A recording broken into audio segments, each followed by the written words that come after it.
If we see corruption in any shape or form, we're going to highlight it. Mek Wi Talk. Jeffrey Tavares represents yard and broad and the entire diaspora. As long as it affects the life of our nation, uncover the truth, make we reason, Mek Wi Talk. And we don't care about no vumva viva va, no upper echelon, nobody is not above the law. As long as it now help Jamaica, Mek Wi Talk. Mek Wi Talk. Unity is strength. Make we reason. Mek Wi Talk. If we see corruption in any shape or form, we're going to highlight it. Mek Wi Talk. Jeffrey Tavares represents yard and broad and the entire diaspora. As long as it affects the life of our nation, uncover the truth, make we reason, Mek Wi Talk. And we don't care about no vumva viva va, no upper echelon, nobody is not above the law. As long as it now help Jamaica, Mek Wi Talk. Mek Wi Talk. Unity is strength. Make we reason. Mek Wi Talk. If we see corruption in any shape or form, we're going to highlight it. Mek Wi Talk. Jeffrey Tavares represents yard and broad and the entire diaspora. As long as it affects the life of our nation, uncover the truth, make we reason, Mek Wi Talk. And we don't care about no vumva viva va, no upper echelon, nobody is not above the law. As long as it now help Jamaica, Mek Wi Talk. Mek Wi Talk. Unity is strength. Make we reason. Mek Wi Talk. If we see corruption in any shape or form, we're going to highlight it. Mek Wi Talk. Jeffrey Tavares represents yard and broad and the entire diaspora. As long as it affects the life of our nation, uncover the truth, make we reason, Mek Wi Talk. And we don't care about no vumva viva va, no upper echelon, nobody is not above the law. As long as it now help Jamaica, Mek Wi Talk. Mek Wi Talk. Unity is strength. Make we reason. Mek Wi Talk. If we see corruption in any shape or form, we're going to highlight it. Mek Wi Talk. Jeffrey Tavares represents yard and broad and the entire diaspora. As long as it affects the life of our nation, uncover the truth, make we reason, Mek Wi Talk. And we don't care about no vumva viva va, no upper echelon, nobody is not above the law. As long as it now help Jamaica, Mek Wi Talk. Mek Wi Talk. Unity is strength. Make we reason. Mek Wi Talk. Good evening. We're listening, watching from around the world and the Eastern Caribbean. Welcome to an edition of the Mek Wi Talk program with yours truly, Jeffrey Tavares. This evening, we're going to speak about politics and health, the beauty of your body, your face, and how your face can glow like, Madam Secretary of State. She's going to come on next. But before we have Madam Secretary of State on and Dimitri, we're going to speak a little bit about the Jamaican politics to bring on the people to come onto the program. Dimitri's in the background there. There's a lot of light coming in behind him. I wish he could turn his camera a different angle because we can hardly see him in the studio background there that we see him in.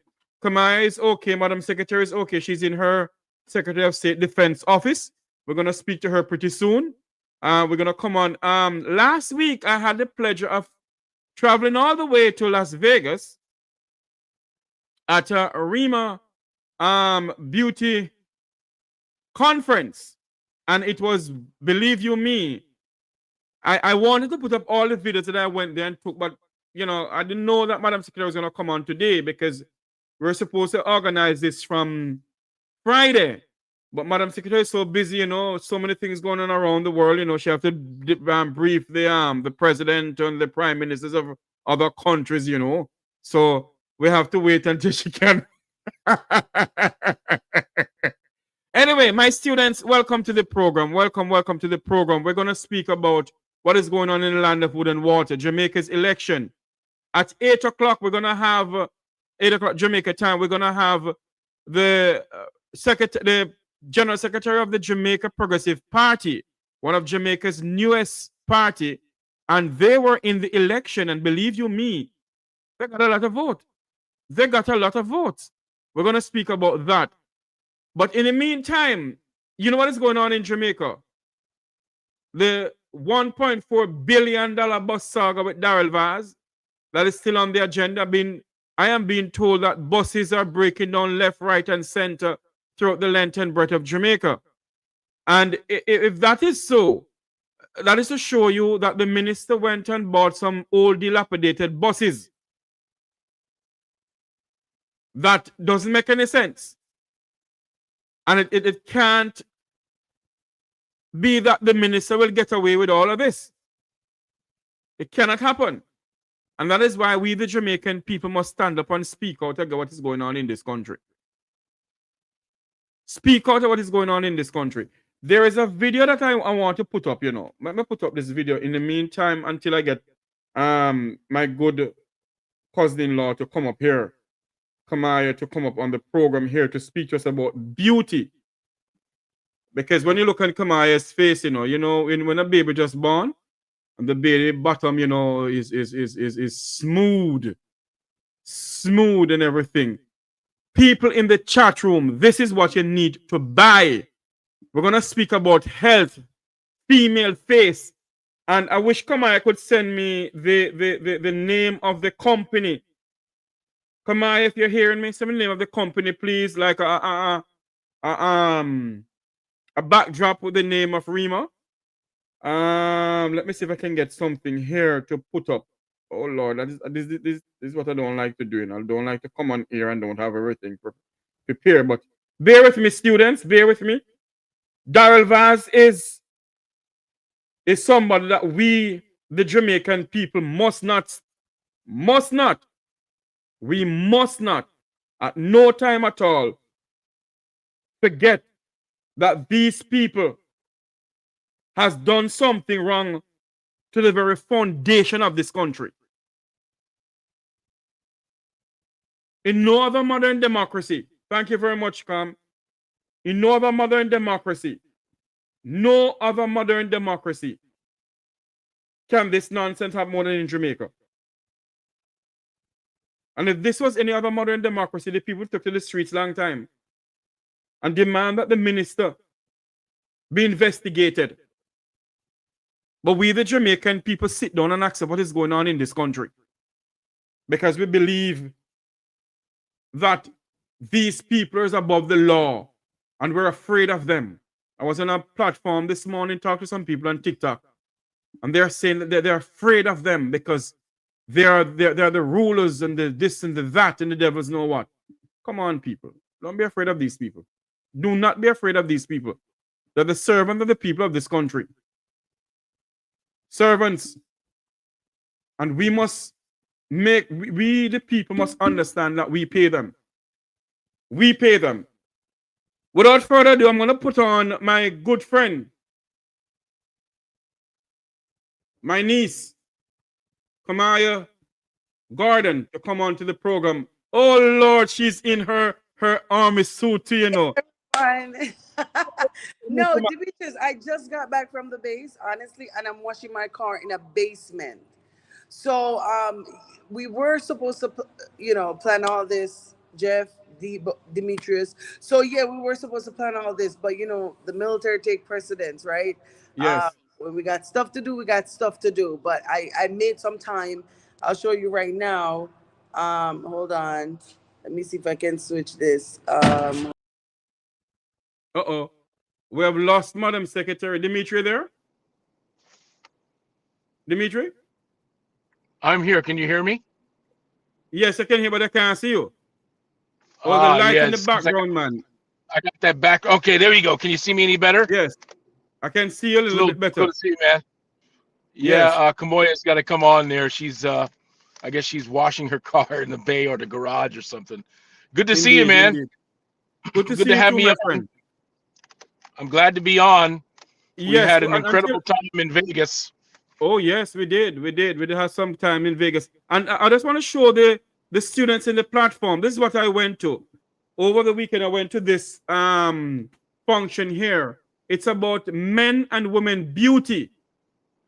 Hold on, I'll put it back up. Come on, back on the thing here. Come on, are you there with us? Sorry Yes. about that. All right, come on. Let's talk a bit about this for me, please. Until I just take a call. Let's talk about a bit for me, please. Okay, so this is Reman. As hi everyone, it's Kamoya here. So Jeffrey was telling you just about the conference that we went to over the weekend. Okay, so this is all about health, wellness, and skin. Right. I am mainly focusing like on my skin because that's where I have my issue at. Right. But I still do take their lifestyle, collagen, liquid collagen. I have that every morning. But in a nutshell, this is my face, y'all. Right. And this is all day. This is an all day event out in the field. Today we were in the field all day in the sun. Right. So I have the cream on. Right, but I also put the sunblock on also. So this is just my daily face in a nutshell. Can you guys hear me? Okay, there we go. We can hear you, but I can't see you. But go ahead. Yeah, there you go. We can see you now because I had up the Reman logo. Go ahead now, Kamaya. Oh, I'm sorry. Go ahead. Yeah, we can see and hear you. Okay, fantastic. Oh, my bad. I didn't know. Okay. Yeah. So yes, as I was saying, this is my face, you guys. This is it. Demetrius. Hold on for me, Kamaya. This is before. That's before. Yes. That's Kamaya there before. This is her now. And this is her in the basement washing her car. That's her. The product she's using is both for female and men. This is me.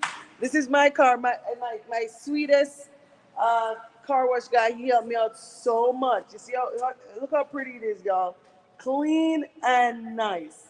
Yes. I have to go in the basement because I can't bring this to a car wash. It's too low. But yeah, I hope the lighting and the reception is okay. But yeah, I'm finishing up. But I can't leave just yet. I just have to finish up with you guys.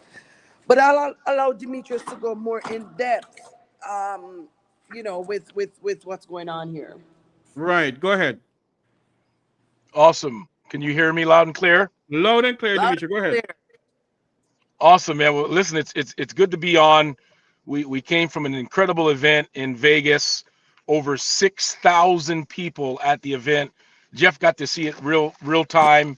I think the very first meeting that we did live on this is where we had an incredible response of people asking, right, where do I get this product? And that was prior to us going to that event. Now we're back from the event, and people are really excited because they got to see this firsthand. Jeff, you got to see this firsthand. You see, when you hear it and when you hear it and we talk about it, it's just information.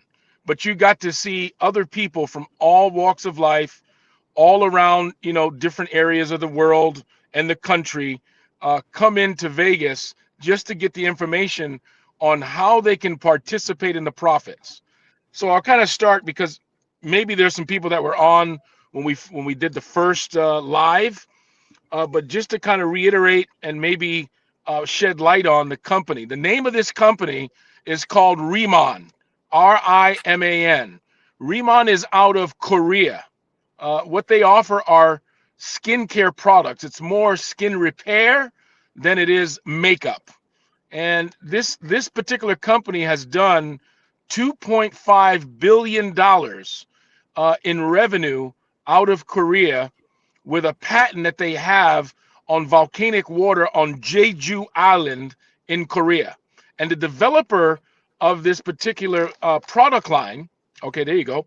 The developer of this particular product line has exclusivity on this particular volcanic water that's organic and something called Asiatic or Scintilla asiatica, which is a plant.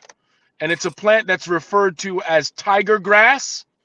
And tiger grass is something that tigers will roll in when they're wounded because the tiger grass has healing properties. So what he did was he sprayed this water on this particular plant, and this plant grew from the size of a quarter to the palm of your hand, which allowed them to extract the ingredients and the what should I say? How should I refer to it as?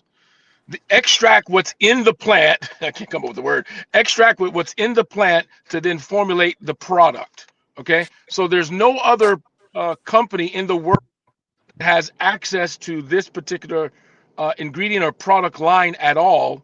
And now there's a way for all of us to participate in the profits and begin to share this with individuals all around the world. This company just go ahead. Let me cut in there now, Dimitri. I Okay. want you or Kamaya, we're going to talk about that in a bit, but I want you and Kamaya to speak to the people about this product in the sense of how can we get the product, how does the product work, and so forth and so on. Because, you know, I'm looking at Kamaya now.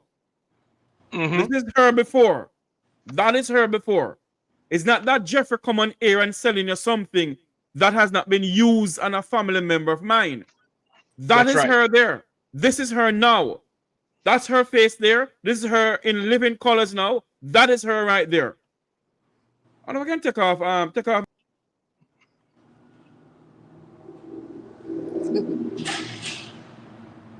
Well, Kamoya, can you hear me? I Or did he can. go? So I can. maybe why don't you just shed light on when you first saw this, when you first used the product, your experience with it, your reaction to what you know it to be, or products you've used before in the past, to the product line that you're exposed to now. Maybe just talk about that experience. Okay, so my face gets exposed to a lot of sun, like direct sun. Okay, and what happened is I get burnt, I get drying off my skin, right, and it just gets scaly, right. That's what I used to experience in the past. So what I started using was like more like natural. I use mainly natural products on my skin, right. So I had the oatmeal facial soap. I had the turmeric. I had a few soap that I was using, but it was still drying my skin out. So I would now use oil on my skin to make up for that dryness, right? Now, a few weeks ago, was it like 3 weeks ago, if so much? Demetrius actually reached out to me with this product. He was like, "I got something for you." I was like, okay, here we go again, right? And he mentioned that it was a Korean product, and I know Korean product to be good because I've used it in the past.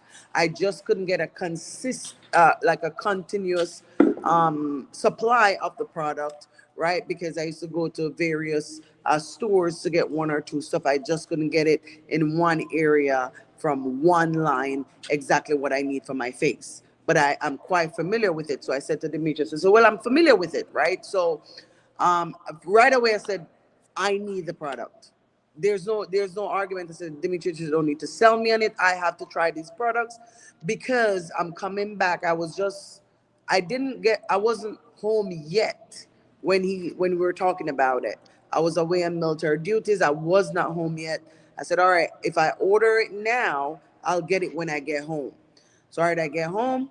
The first go, that picture that you see there was like probably 3 weeks ago, right? Or 2.5 weeks ago, somewhere there. The before was, of course, before when I washed my face, right? And then the after was after I put the products on, right? So since then, I have not been consistent because I got back. I went to the event the weekend and I'm back on orders again Wednesday. So I've been on orders again since Wednesday. So I'm not consistent, and I so want to be consistent to see even greater results. But what I'm seeing right now is just phenomenal. I've never gotten this from any other product that I've used over the years, right? I'm not going to age myself, but I've been using products for like almost 20 years now. So you do the math, right? And this is the best I've seen with my face, with all the beating that my face receives from just direct sunlight for hours on. And like today, I've been in the sun since like around 8:30, right? And I got out around 4 p.m. this afternoon, legitimately in the sun all day. My face was getting a beating, right? So that let me see the other picture that you showed, Jeff. Not that one, the other one. Nope, not that one. You showed the one that all right, right here. So this right here is now what I'm using. That's a toner to the top left-hand corner. That's a toner. And then the top right-hand corner, looking at it, is like somewhat of a liquid. It's a bit liquidy, right, with a bit of thickness, right? So this is now what I'm using for my face, and that is the one that reverses my age, right? And then I use the cream. That is all I'm using now after I wash my face. The soap itself is in a powder form. You wet your palm, you rub your hands together, and it comes in a soddy format after you rub your hands together for a little bit, right? But these three items are what I'm using now. Before, I was just using random stuff. Honestly, I didn't know what the steps were. How do I do this? I was like, I got this stuff, and I'm like, bet. I read it. This is to wash your face. This is for makeup removal, and this is your cream, and this is that. And I was just using stuff, and I was getting results, right? I got major results on my first rodeo. So I was like, well, I don't know what I'm doing, but I like the results that I'm getting. Now I got the sheet of what to use for what I want, right? They have the one for hyperpigmentation, dryness,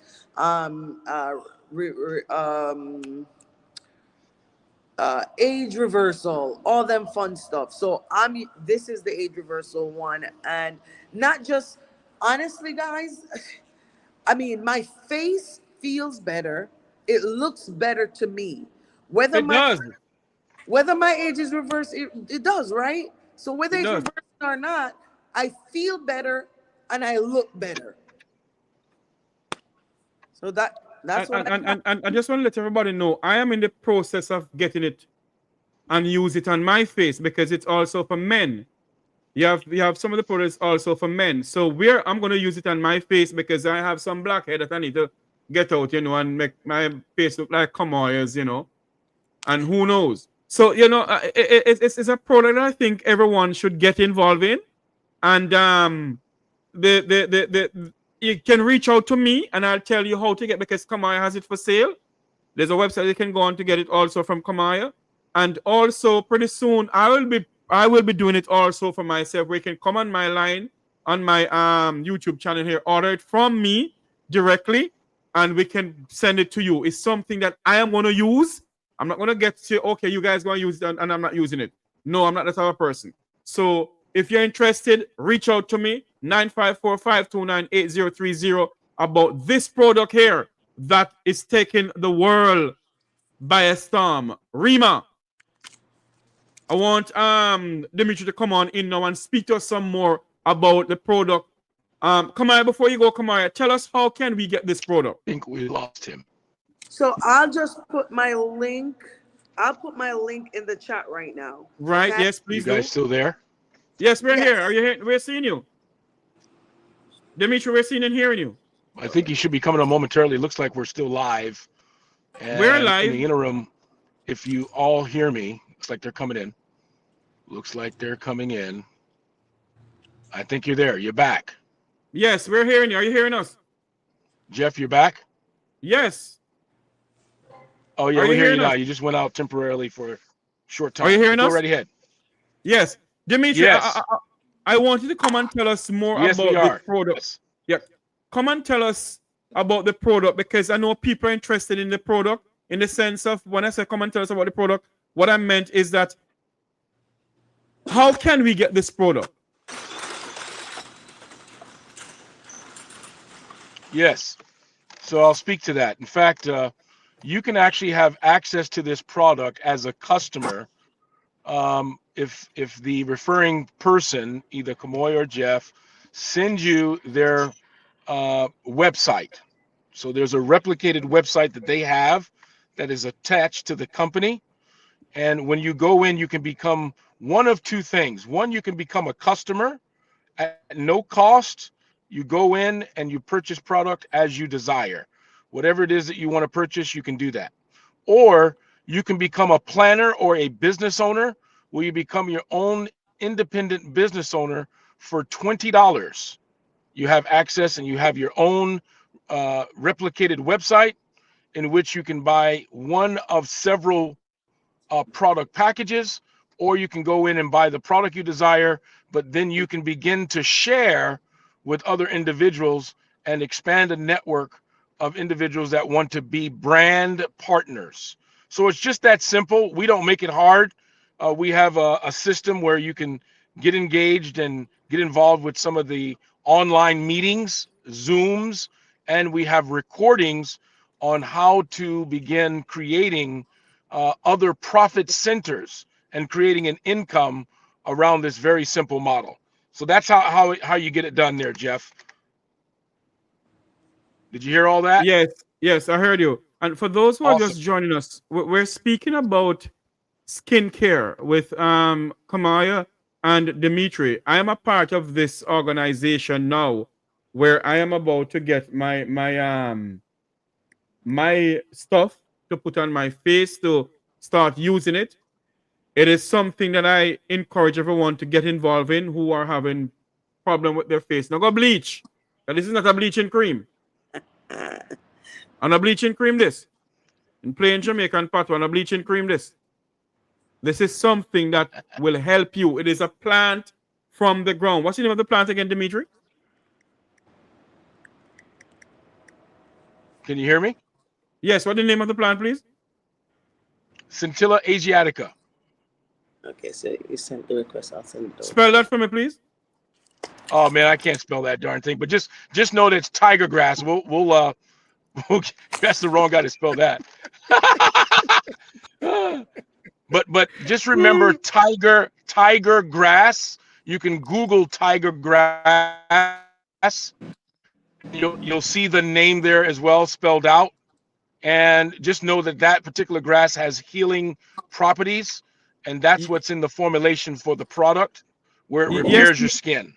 Yes, Mary, we sell stuff for dry skin. Actually, these products here are good for dry skin. If it's with dry skin, we have the product that we can sell to you. So what you need to do, there's a link in the chat room, or after the program, Mary, you can call me on my number and I tell you what to go, where to go to get it. All right. And so, Jeffrey, they also need like information prior to them purchasing anything, or if they want to a particular thing for their skin, they can reach out to me. I'll tell them about it, what they should get for what they need. Yes. So what they can do, they can get in contact with me here. I will give you Kamaya's number, and you can speak to her directly. What to do, what not to get, and so forth. For your husband, for your boyfriend, for your matey. I don't have matey, you know. And, you know, we can get some of those stuff for everybody. It is something that, honestly, it's phenomenal. It is phenomenal, because when you see Kamaya's face, let me show you something with Kamaya. This is her when she never have on nothing, you know. You see her face? Now her face look like a newborn baby bottom. That is her, because she's using that product. And this is the name of the product, Reman. It's also in the chat room. There's a link in the chat room. You can go ahead and click on that link, and you can see all the products there.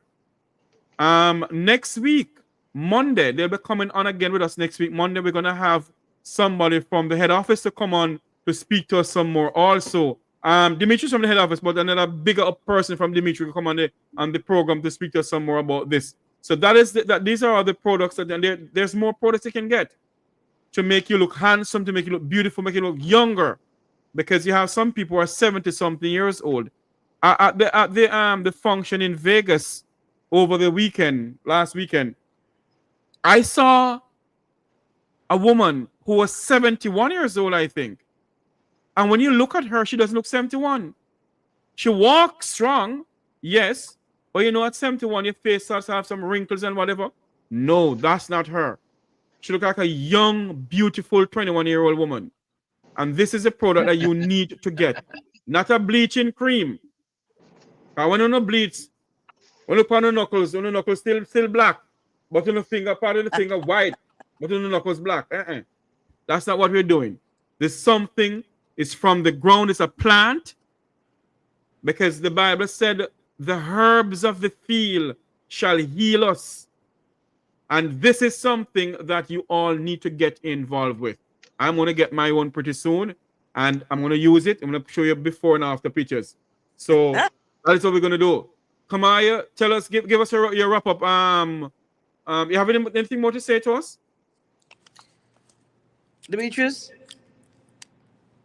Well, I can just tell you that, the product line is superb, right? And very superior to anything that you may have used before in the past. And you almost have to experience the experience and use the product. So I encourage you to get to the website, and you can get an order, what's called an experience kit.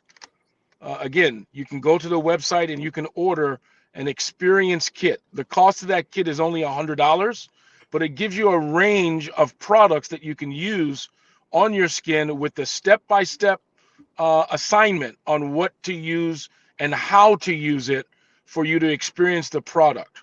What we're doing right now is we are setting up, right, the global distribution network of people. And the reason why we're on this call, it's always great to use the product, have the product, look younger, get the compliments, feel confident.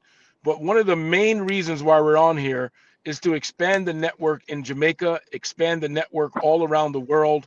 And the folks that kind of get in front of this wave as we start to go into the Caribbean, those are the individuals that will be wealthy, because the product is not exposed in some of these areas just yet. They're full on board in the United States. They're full on board in Hong Kong and Mexico and Singapore, some other locations. The Philippines just opened up. They'll soon be going into Japan, Peru, Colombia, the European nations. The Caribbean is soon to be next. And we're looking for individuals that we can pinpoint and share this information with, that want to become brand partners to begin expanding the network. Yes, Sophie, I want you to know that this product has been used by Kamaya. Let me show you something. You just come on, let me show you something. This is Kamaya before, this is her now. So she's using the product. And this is her, let me check out this here. That's her in the live feed there. That is her. And this product is being used by her. So it's not as if, we take up something and we say, okay, we're going to sell it to the people. We're not using it. A family member of mine have been using it, and I'm going to get it to use also. I'm going to have my website pretty soon where you all can buy directly from me, where you all can talk to me directly, and I can tell you what is going on, what to buy, what not to buy, how to use it, how not to use it. So that is Kamaya right there. So for those who are trying to figure out how is it that we're buying something that no one is using. No, Kamaya is using it. I have to tone on my voice. My wife is saying I'm talking a bit too loud. So let me tone on my voice, because I get so excited when I have these things. I get so excited about it. So I want you all to know that come next week, we're gonna show you videos. We're gonna have a video episode of what is going on, how people talk about it, and so forth. And it's gonna be advertised on my program here. Of course, we're gonna have Dimitri speak to higher up and see if we can get what they call it, ad being put on this program here where people can know about it. So that is what we're speaking about. It's something to do with your skin, not only for your face, but you can use it for your hands, your feet, and it's something that honestly it is phenomenal. As I said before, this is Kamaya before she has started using it, and this is her now when she's using it, and that is her sitting in the car right there. That is her right there. Her face looks like a baby body. Soft, and because when I saw her in Vegas today, I was like, no man, this is not you. It's nothing to bleach your skin. It's something to make you look younger, beautiful. No, bleach where you look like scarecrow. One Bex was the truth.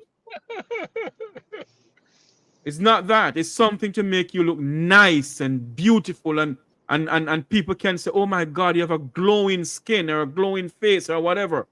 That is something you're going to use. Kamaya, how long have you been using it? Kamaya, how long have you been using the product? Please tell the people. I've been using like around 2.5, 3 weeks now. See, Fisher, 2.5, 3 weeks now she have been using the product.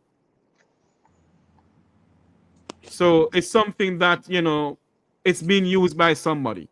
And as I said before, I'm going to start using it on my skin too pretty soon. As soon as I get the product, I'm going to use it on my skin. And I'm pretty much sure you're going to say, Jeffrey, you look different. You don't look like the Jeffrey we used to know. So that is what we're speaking about this evening. And come next week, Monday evening, we'll be presenting to you a different way of how we do the health corner over here on the Mek Wi Talk YouTube channel.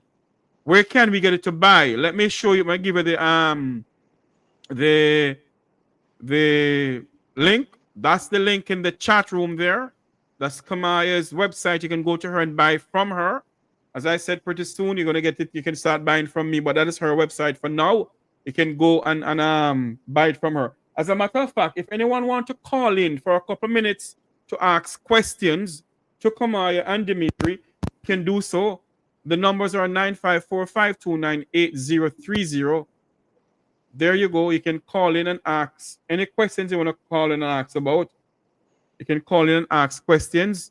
So you can call in now at 954-529-8030. Call in and ask any questions about this product here. If you are interested to call in, if you're interested in the product, call in and ask questions, how it's being used, how often you must use it, and so forth. Okay, here we go. Good evening, Miss P. Yeah, good evening. More I look young, you know. So guess what I got, man? Yes. You see. Good evening, Mr. and Mrs. No, Miss Kamaya and Mr. Dimitris. Yes. Good evening. Welcome. Your plan, your product sounds fascinating to me. However, I am not an internet person with the click and go up and the click thing. Me not join that. So as soon as Jeffrey get it, I will deal with it. Because the click thing and the click thing and the click thing and my thing. Okay? But we can get it sent to you. Miss P, we can set it up where we can get it sent to you. Hold on, Miss P. She's saying something to you. Go ahead. I'm saying, Miss P, we can get it sent to you. We can literally show you how to do it, because regardless, we won't have the physical thing. You'd have to go online and get it. But we can direct you how to do it. We can direct you. Jeffrey can direct you. Myself can direct you. That's no problem. Well, guess what now? Me not have no card. Card that's a card business. I mean, not have no card. But your debit card from your bank can use in Miss P. Miss P, you and I will talk off air. All right. I'm gonna like to know the price too. Yeah, man. Yes. You and I will talk off air, okay? All right. All right, Miss P, and stand by for the main event, all right? Jeffrey, you know what's anyway you there? Me the back of you, so no matter with the fish. Anyway you there. I'm gonna take too long to see you. They have to shout you. True. All right. So Miss P. Back class. Okay, bye-bye. Yeah. For those who are interested, call us at 954-529-8030.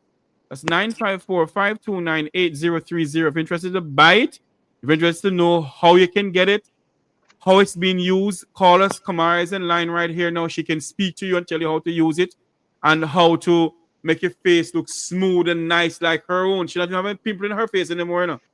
Because sometimes you have a busted pimple, you know. There's no pimple in her face anymore.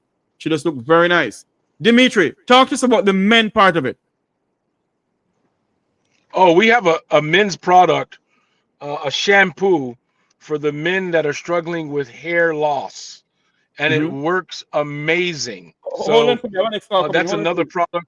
Hold on for me. Pleasant good night. Mek Wi Talk here live. Hello? Turn off the TV in the background, please.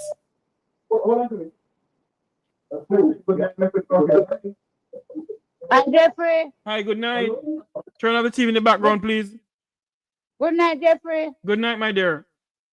Hi, honey, how you doing? Me wonder something there. Cause me at 57, I want to look at 25 again. Me I go order it. All So please right. get it from your, yeah, Yes, man. just get it from your app. Yeah, me I watch it. Just get it from the app.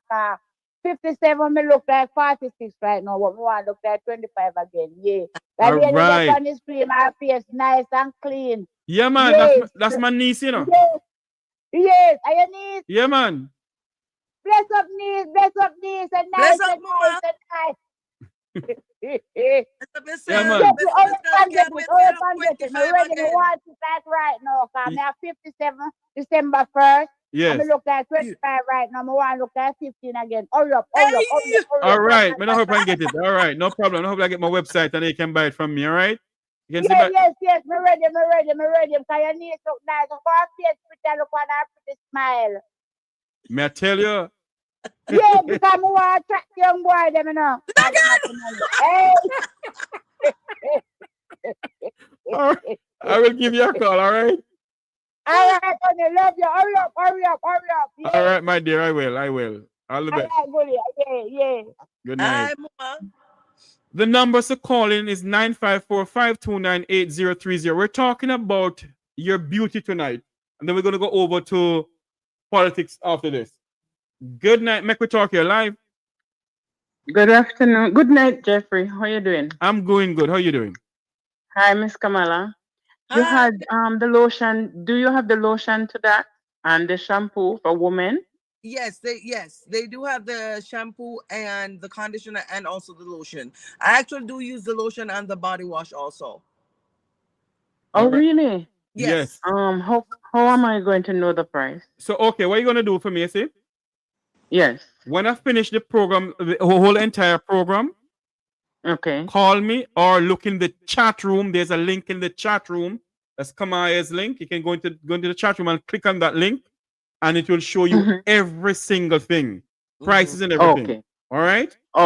Okay, great. Thank you, Yep. Miss Kamala. No Great product. problem. Thank you. All right. Mhm. Dimitri, hold on. Okay. Sir.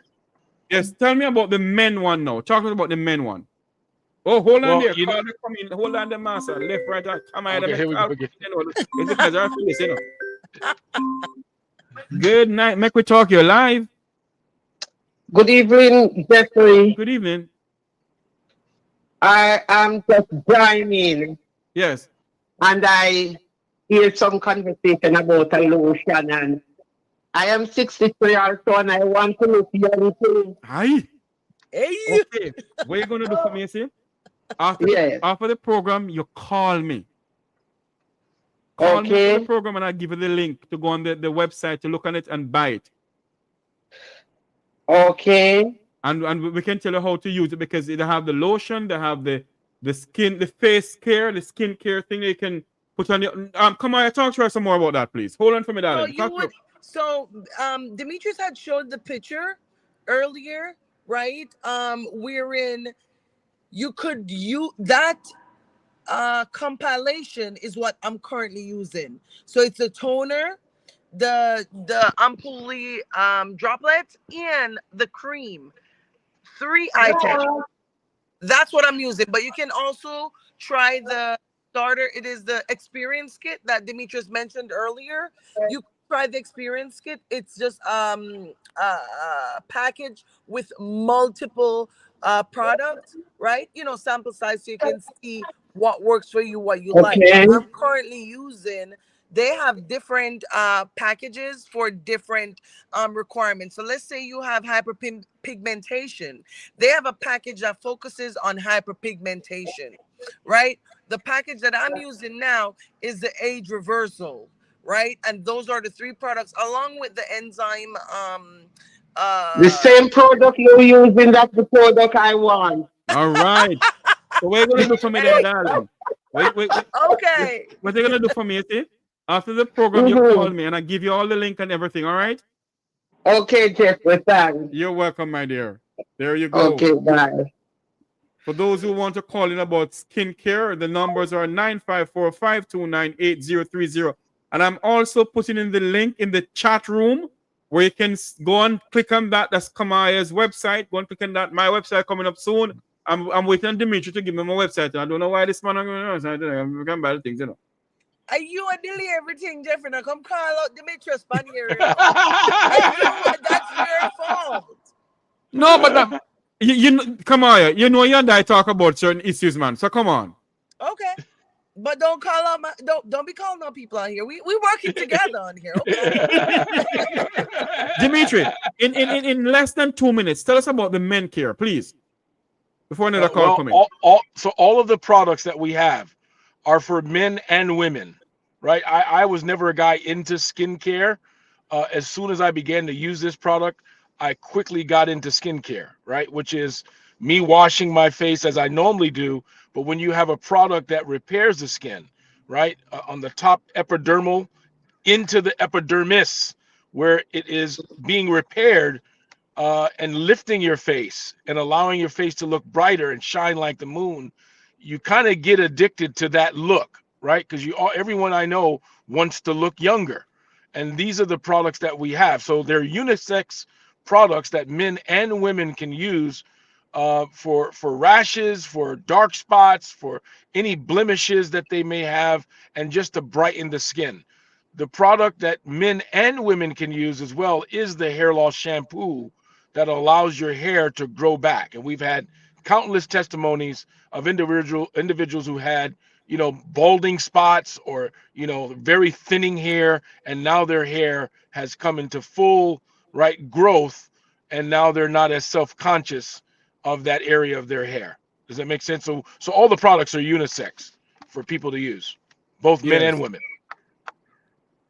Okay. Yes, so there you have it, people. If you're interested, call us 954-529-8030. It is now 7:46 here in the United States, 6:46 in the land of wood and water. We're not selling bleaching cream here. It's nothing but doing a bleaching cream. We put our kind of mix up in it, and then your face look like when, anyway, Jeffrey, behave yourself tonight. We're speaking about something that help you. You look younger. You look beautiful. And actually, when you put on makeup, you look like you don't have no makeup at all either. Because this skincare alone make you look like somebody who is you're just born. That's the look it gives to you. Because I said before, this is Kamaya. This is Kamaya before she start using the thing. You see? This is her. This is her now that she's using it. You see the big difference? That is her before. This is her now. That's a big difference. And that's her sitting in the car there. So come next week, we're going to have her sitting in her room, in her house, that we can see her better. We're going to have some big top person from Reman to come onto the program here and speak to us some more about it. And during the course of this week, I'm going to talk to Dimitri off air where we can figure out how we can get an ad to put on the program here to promote it some more, that people can go on each and one of us website or whosoever website to get this thing. And also, it can be a part of it where you can earn some money too. So that is it. The numbers to call is 954-529-8030. Here we go. Good evening, Mek Wi Talk. You're live. Good evening, Mr. Jeffrey. Yes, ma'am. Do they have anything for my hair to get back black? Oh, you mean blackening your hair? No, my hair get gray up because I used to use a dye. So I don't know if they have anything for getting hair back. Dimitri, you have anything like that? No, I don't believe that we have anything that will change the hair color. I'm certain they'll probably come out with something like that soon. But the products that we have, does help the texture of the hair, but it doesn't change the color of the hair.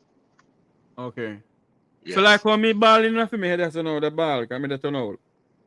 We can put something enough to make it grow back. That's it. In Dimitri? That's correct. Yep. Make your hair grow back. Yes. Correct. There Absolutely. you have it. Nothing to change the color. Okay. For those who are having hair loss, they also have something for hair loss where you can use to make your hair grow back and have that texture that when you're just born or you're growing up or whatever, it has that texture there. And also, as I said before, men and women, we have the product for you. Don't be afraid to use this product. It's something that, as you have said before, I'm going to use it pretty soon. Kamaya is using it. Dimitri is using it. I am not going to come on air and say to you, go buy it, but I don't know anything about it. If my niece wasn't using it, me won't tell nobody to go buy it. But she's using it, and I've seen her. When I saw her in Vegas last week, I couldn't believe it was her, because this is her. This is how we know her. Because she works in the military. That's how we know her. This is her now that she's using the thing. Look at her. Totally different individual. And as I said before, she's sitting in the car there, you can see it. She has a glow look on her face. So those who are interested, you can call us off of the program. Are you in Canada? We can get it to you in Canada. We're here in the United States. We can get it to you in Canada.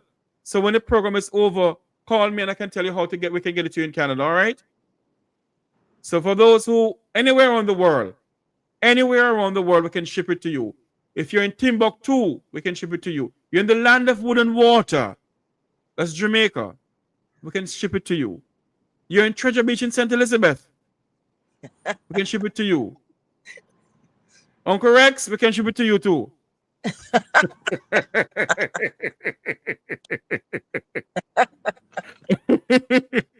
So there you have it. Those who are interested, for those who are interested, call me off of the program. We can talk. We can tell you how to go about doing it. And you know, it's something that you need to use. Come on here. 2 minutes best. We're gonna wrap up. Talk to us. Tell us about the product some more. We also we can also ship it to you in the UK. Yes. If you're in London, England, anywhere you are in the world, we can get it to you. Anywhere at all in the world you are, we can get it to you. Just talk to us and we can get it to you. All right? So after the program is finished, call the same numbers running across your screen there, 954-529-8030. It's also a WhatsApp number, so you can call me via WhatsApp or text me and whatever and say, hey, Jeffrey, this is the person from London, England. I was having a cup of tea and some bread and butter when I hear you talking about it. So you can call me and we can talk about it and we can tell you how to get it. Come on, speak to us 2 minutes before you go, before we wrap up. We're going to switch over to something else. Talk to us about how we can get it, how the product is being used, and how helpful is it to you. Well, Jeff, we could talk about this from here into next year, right? But until you experience it, right, there's nothing much more to say on top of what we already covered, right? Get the product, experience it, use it on yourself, make yourself be that example, make yourself be the result of what you want to see, and tell people about. Because not only does it heal your skin, not only does it go underneath in your dermis and heal all that issue, build up collagen and all them fun stuff, make you look younger. Not only all of that, right? So benefiting you from the skin or from the surface, it also benefits you where you can also take it up as a part-time, making some little money on the side, right? So you have two ways to do that. My link is in the chat. You can reach out to Jeffrey. If you would like to get more information on this, like let's say you want to know what package to buy, I would say go on the link itself and get the experience package, right? If you want something more specific, you can reach out to Jeff after the show. I can tell you, I can, educate you more on the product itself and what to get ideally. Again, if you have hyperpigmentation, you have something for that. Whatever it is that you need covered for your face, just ask. We got it. Okay. This company is the #1 skincare company in the world, right? Currently right now, K-pop has taken over the world and they have their headquarters in Irvine in California, right? So they're local also, where we can get products locally, right? So just reach out to myself, reach out to Jeffrey, and let's get you set up. Dimitri, Awesome. 2 minutes. So listen. So I just sent a link that has a series of videos. That's all informational. I just sent it to Kamoya. Maybe she can send that over to you so you can post that. because Okay, hold on. I don't want to skip a beat, because we can talk about skincare, we can talk about how great the products are, but when it comes to creating, profits around this model, that's what I want the majority of these people to see, because the products work. I became a real true believer, not understanding the Korean skincare line being as superior to all the other products around the world that most people use. I became a believer when I use it myself, and when my wife, who was really, really, particular about what she uses. In fact, she fought me tooth and nail when I said, "Hey, I want you to try this," because she had her own products that she uses and she's familiar with, right? But when she tried this, she obviously could not stop using it, and that speaks a lot to my wife, because she doesn't touch anything else but what she's used to. But when she saw this and she saw, the transformation with one application, she then became a true believer. So it's one of those things, like Amoya said, you have to experience the experience. But if you can post that link there, Gamoya, I think you just did, that I did. there is not that link is going to give you some more information from top to bottom about the company, and an actual overview, a recorded overview on how you become a customer, and also how you can obviously create an income around the model. And it's going to give you some, before and after pictures as well, from people with all different textures of skin. So review that information, get back with Kamoya and Jeff. Everyone has a face, and everyone has a wrinkle, or they hadn't gotten a wrinkle yet and they want to look younger. So just know that the largest organ on your body is the skin, and we have something to help people improve their skin and their look. Thank you for having me on, Jeff. You're welcome, my friend. And we'll talk off air, because I want to talk to you about something more about for us to promote this product here. So we're going to talk off air. Awesome. You and I are going to have a conference call, all right? Awesome, man. All I'll right, talk thanks. to you Thanks, later. guys. Thank you guys for having me. Thank you for all the questions. Y'all have a wonderful evening and a great night. All righty? God bless. Thanks very much. All right, getting out of this basement now. Okay. All right, Bye-bye. cool. Bye. Thanks much. That's Kamaya Garden and Dimitri there from Reman. Those are when I couldn't speak on Mr. Rattigan's program last Saturday, it's because I was at this Reman conference. And believe you me, I learned a lot. I was supposed to put up some stuff today, but because Kamaya wasn't sure they're gonna come on, so I didn't decide to put up anything. But come next week, as I said before, during the course of this week, I'm gonna get my website up and going, where you can also purchase from me. And it's something that we should use. I'm gonna use it.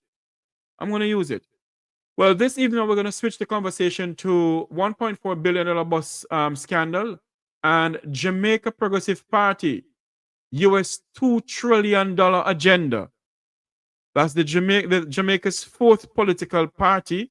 We're going to have the general secretary of the party comes onto the program this evening to speak to us about the Jamaica Progressive Party $2 trillion agenda for Jamaica that they plan to spend if they come, hopefully they become government whenever the election is called again.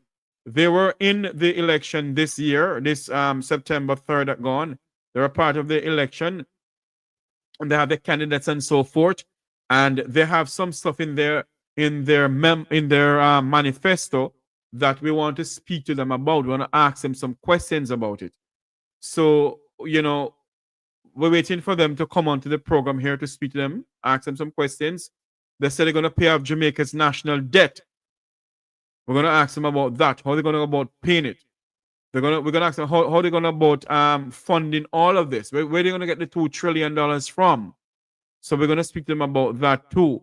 So stand by for all of that. But in the meantime, we're going to speak to us about Daryl Vaz, Minister Daryl Vaz. Tomorrow we'll be swearing in of a new government in Jamaica. Will Daryl Vaz remain the Minister of Transportation? We don't know. But we're going to speak about that. Yes, man, you're in the United Kingdom. We can get it to you over here. We can get it to you over there. You can hold on for me. Okay, we can get it to you. Just bear with me. I'm gonna put up my website soon where you can come on and buy purchase it from me. We're gonna ship it to you. Just bear with us, please. Call me when the program is finished, and we can talk some more about the product. All right? So we can talk some more about the product. Yes, we're speaking about we speak about healthcare, skincare a while ago, and that will be a futures program on this platform here, where we have people come on, Kamaya, myself, Dimitri, and others come on and speak to us about skincare, because majority of us are using some stuff that is not good for our skin. So we're going to speak about that. So we spoke about that earlier on. We're going to switch the conversation now to politics in Jamaica. And $1.4 billion is a scandal rocking Jamaica, wherein if it was some other country, there would be an investigation launched into this $1.7 billion, 1.4 rather billion dollars scandal.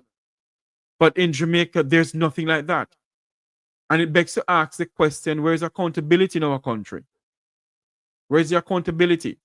And it's for us as Jamaican, we the people, we the favorite few, we the people, must ask questions. And we must ask questions now, and we must demand answers now.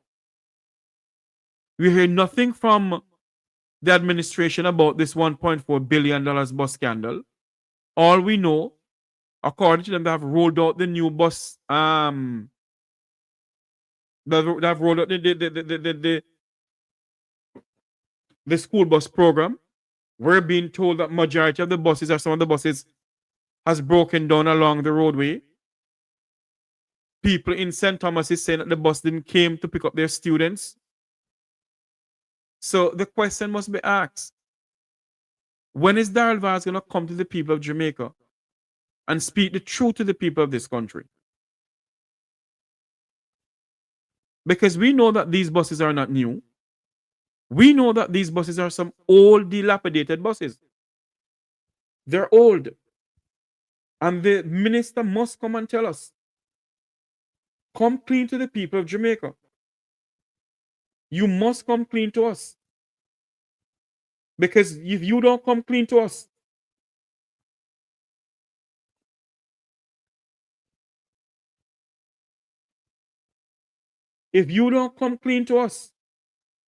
then we will demand that you need to come clean to the people of this country. The Jamaican people put you there. We pay you, Minister Vaz. You don't pay us. And so we need answers from you. And we need answers now. How did you spend the $1.4 billion of taxpayers' money? When we ask questions, you say we bad mind. How can the Jamaican people bad mind you of our own money? It's not your money. It is not your money. The money belongs to the people of this country. And the people of this country demand answers from you, Daryl Vaz. All we see that you're doing is going around, say, blessing the bus. In what way are you blessing the bus? By putting some rum on the bus? Look here. It's the Muppet Show!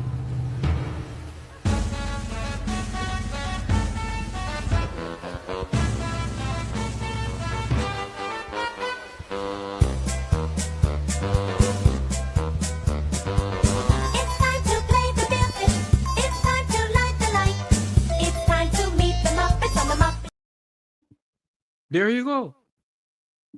You go around, say, blessing these buses by using rum, white rum. Huh? We know that the buses only cost $1. $1 US. Let me show you. Wilfred Rattigan, the man who hailed from Waterhouse, a son of Jamaica, decided he's going to investigate some more.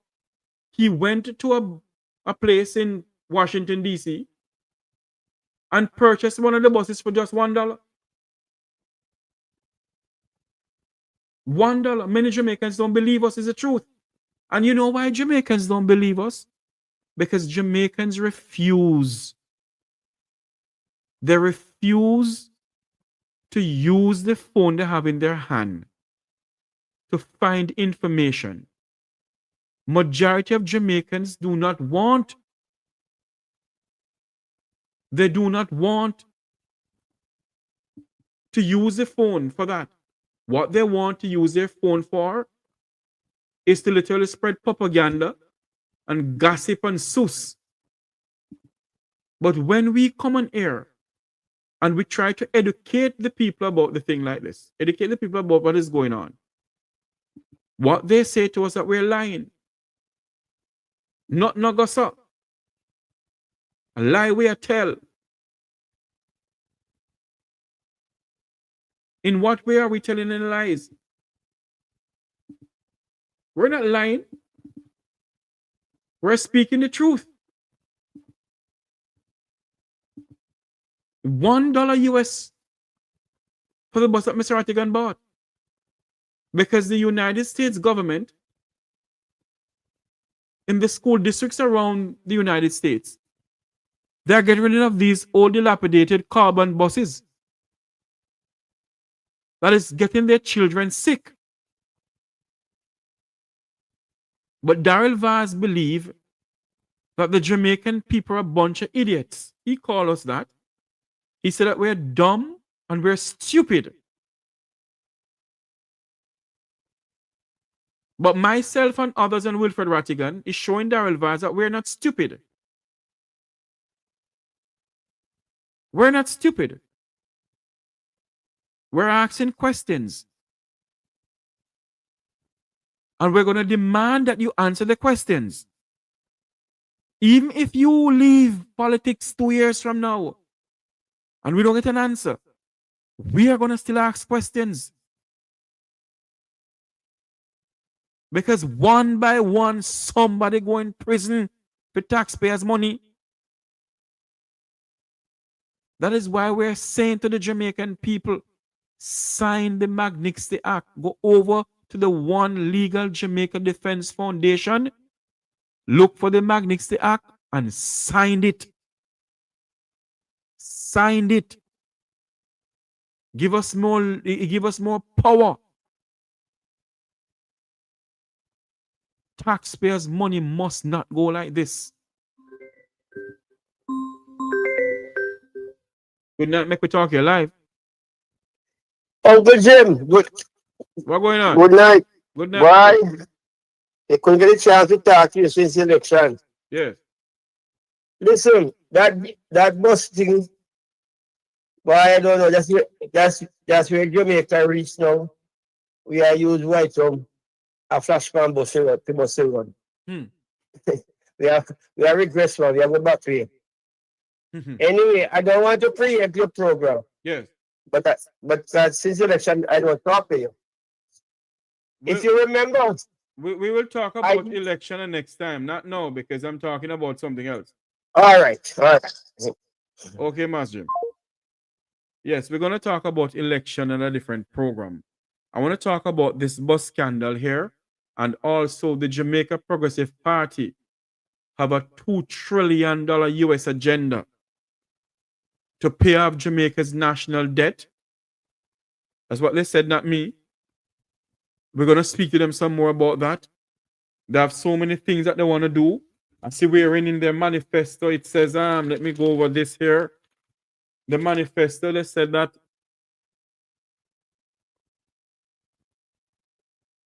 the JPPP has called on a parliamentary vote and a national referendum for the Constitution on education, health, family, and public safety. So in other words, they want the Constitution, a new Constitution, to put that in it. They also speaks about 365 days of how they're going to pay off Jamaica's national debt. They speak about student loan.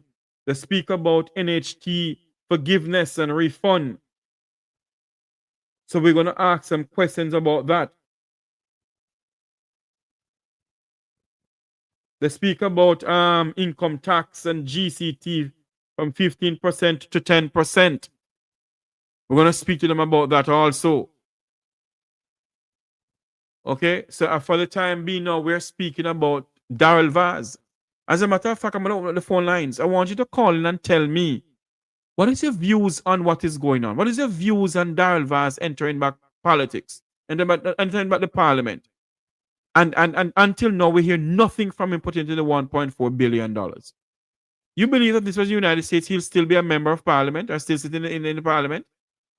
Hopefully, he's going to sit in the parliament come tomorrow, because tomorrow the lawns of King's House will be pant and porrindry, where people all over the world and all over the place will be coming on King's House lawn to watch the swearing of the Prime Minister and of Daryl Vaz. Because Daryl Vaz will be there too. I wonder what the Prime Minister would say in his speech. My question this afternoon, though,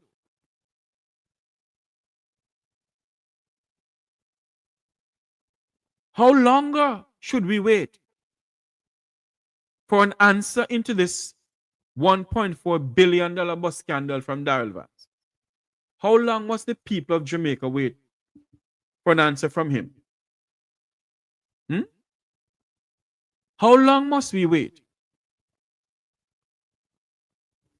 Good night, Mek Wi Talk, you're live. Hi, good evening. My husband Wagwan. Good evening, East Kingston and Port Royal. What's going on? Me there, listen. Well, we are gonna wait as long as forever. If him not ready to talk, nobody can get him to talk. Is that That's the whole point. At that him say.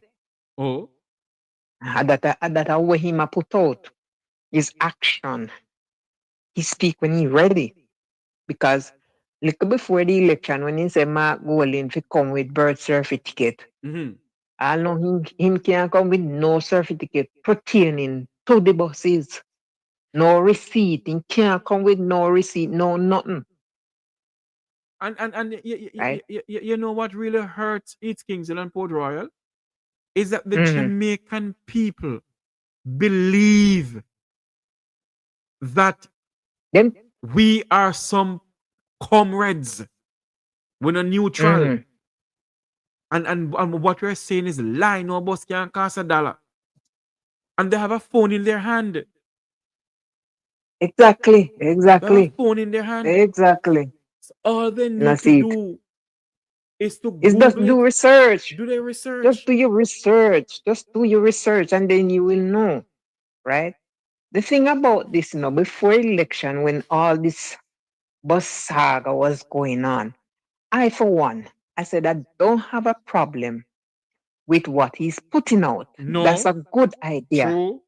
But is the equipment that you're gonna use with the system, the equipment not working? There's no way you can go into a foreign country and buy their vehicle. They drive on the right, you drive on the left. And for a public passenger vehicle, because them are public passengers, you can't buy vehicle where the door is gonna open in the road. How can you do that in your own country? How you going to do that? You have to buy. But East Kingston, I am being told that, and we've seen some of the videos, that they have changed the buses from out in the middle of the road to on the other side. But my question is this, though. Is it going to be the driver alone in the bus watching these students, or are they going to have somebody in the bus with the driver? Because the bro's right behind the driver. But that's what I'm saying, in which it should never be, because right. it is penny wise and pound foolish, as my mother would say. That is penny wise and pound foolish, because you go to foreign country. They drive on the right, you drive on the left in your country. All you have to do is look for vehicle drive on the a public passenger vehicle that is going to be on the left side in your country because you're going to take it now. Get from point A to point B. You have to spend money to retrofit And all of that. And you know the funniest And that thing, it's so it's Kingston and Port Royal, as Chris D's asked in the chat room, how much money did it cost the country to change the doors? exactly How much money? change the position of the doors. And That how is much money? penny wise and pound foolish. And how much Dog money? have money in take buy cheese. And how much money did it cost the country to buy brand new tires for all these buses? And how much buses actually came to Jamaica? More question than answers. More question than answers. And the minister refused to come out and speak to us about it. And he now go come out and talk because you don't know if you ask him no question. Oh, is that so? Right? You don't see the behavior of him? Yes. You don't know if you ask him no question. Yes. And he now go answer to nobody, and he now have to answer to nobody because the whole of them is a bunch of, I don't know what he said, I don't know what he call them. From the head come right down is a bunch of, I don't know. Right? How can you have this man, right? Do so much, I don't know, take the money and waste it, and he's not held accountable. And yes, he's gonna swear in the House of Parliament or whatever. You should go and say, hold a backbench. Go at the back of the class, Daryl Vaz. You need to go to the back of the class. Right? But if Royal Reid cannot come back in a politics and weekly cannot come back, why not Daryl? Well, I don't know if Royal Reid is coming back into politics, but I'm being told that Royal Reid is gonna have his day in court in October. Let's see if the Jamaican people ever get justice. Yeah, let's hope and see. Let us hope and see. Because I remember back then, about 7-8 years ago, I don't quite remember. But one of my son was going to CMI. That time it was CMI, not CMU now. It was CMI. And I remember one time I said to the child, say, no, me not go able to pay the school fee, because every 3 months me have to pay 100,000 to me pitney. And one time I look at him and say, you know, so me not go able to pay for the school term. You know, and when you sit down and we have a conversation and I work out in my head, how me I go get the money for pay it and da. And he said to me, say, you know, so them I mean, I said to him, say, you can't say that. How you must say that? He said, yes. And he start name out some names. And he start call out. And he give me. I mean, I said to him, say, no, sir. He say, yes. For the subject, them with them pay for their name, I get it. And you have to pay the money. But I don't understand though, caller. If you pay for a certain amount of subjects, they're supposed to make sure that you have the subjects is presented for you to do. Well, me I tell you, sir, it's not presented. Oh. And it's not him alone said, a couple others, because we not just take argument from children. At the time he was a child going there. I'm up on my investigation, that's what I found out. You pay for one bag of subject, and at the end of the day, you're going to be able to do 3 out of the 5 or 2 out of the 5. And then after that, caller, I'm asking a question though, caller. Tomorrow is the swearing of the Prime Minister of Jamaica. What do you think his cabinet will look like? A brave front. Well, no, a cabinet way nice. Do you believe that Daryl Vaz will become Minister of Transportation again? Yes. And Favour Williams become the Minister of Finance same way? Same way. Nothing no change. My The God. only thing is going to change is Mumalashi will be the House Speaker as far as I understand. No, what you're hearing that Mrs. Holness will still become Speaker of the House? She won't. No, she won't. Oh, That's what I understand. oh. Well, let us see what's gonna happen tomorrow. What's this cabinet gonna look like? Yep. Yep. It going look like a cabinet in my grandmother old kitchen. Hmm. You know, see, but it won't be a break front. I sure know it won't be a break front with all those fandangles and Mm-hmm. figurine and Mm-hmm. the glass dinner set.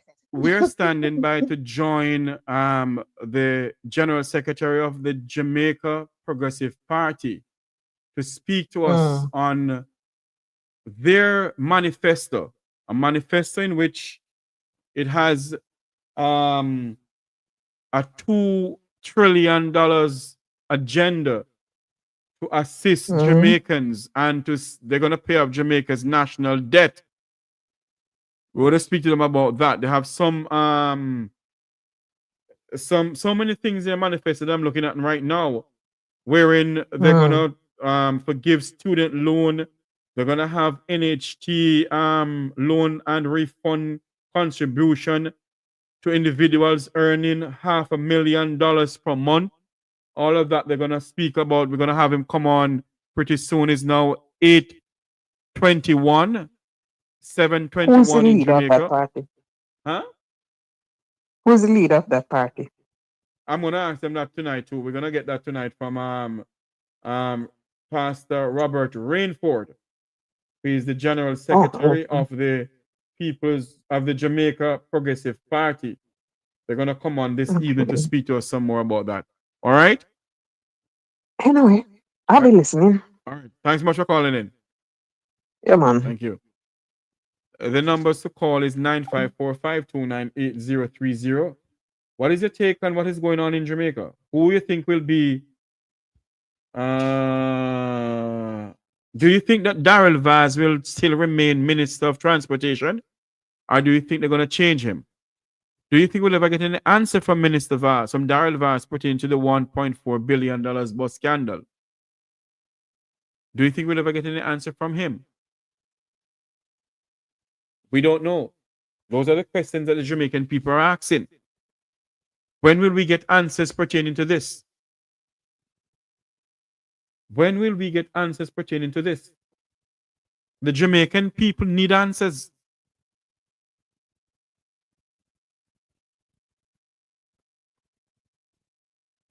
The Jamaican people need answers. And Daryl Vaz need to answer to the people of this country. And we will not stop talking about it. So all those who think that we're talking foolishness, then go to somewhere where you know there's no foolishness talking. But we will continue to speak about this. Because the people of this country need answers. Jamaicans in the diaspora need answers. And many of you believe that we who live in the diaspora mustn't ask any question. But when anything happened to the country, who first in the run come to? Members of the Jamaican diaspora. We're the first people in the run come to. We're the first people who can run and ask for things. But yet we must not ask any questions of the corruption going on in the country.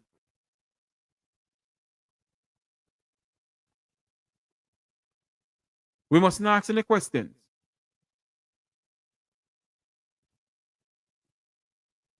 But we will continue to ask questions. This fourth political party coming up into Jamaica now, the Jamaica Progressive Party. Jamaica's fourth political party. They have put up their candidates in the election gone, and we see where some of the candidates get a lot of votes. Joseph Patterson, who has the UIC for how many years? I don't know how much vote Mr. Patterson get. And until now, he cannot put up so many candidates. Until now,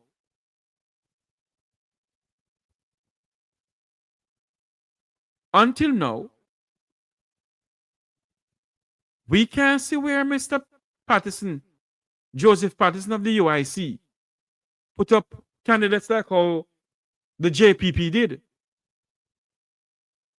And I'm pretty much sure that UIC has been around way before the JPPP. But I'm yet to be corrected on that. And when I see the JPPP putting up their candidates from all walks of life over the 14 parishes in our country and the constituencies in our country,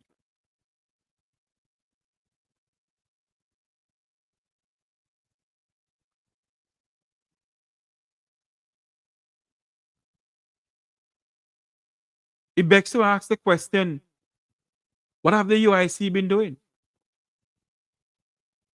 But we have some questions tonight to ask the General Secretary of the Jamaica Progressive Party.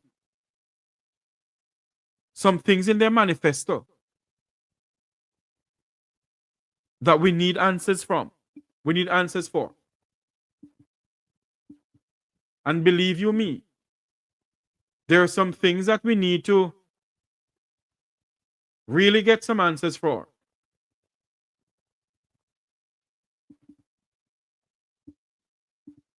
We're going to take a quick commercial break. Very quick one. Don't go anywhere, people. As we take this quick commercial break, we'll be right back.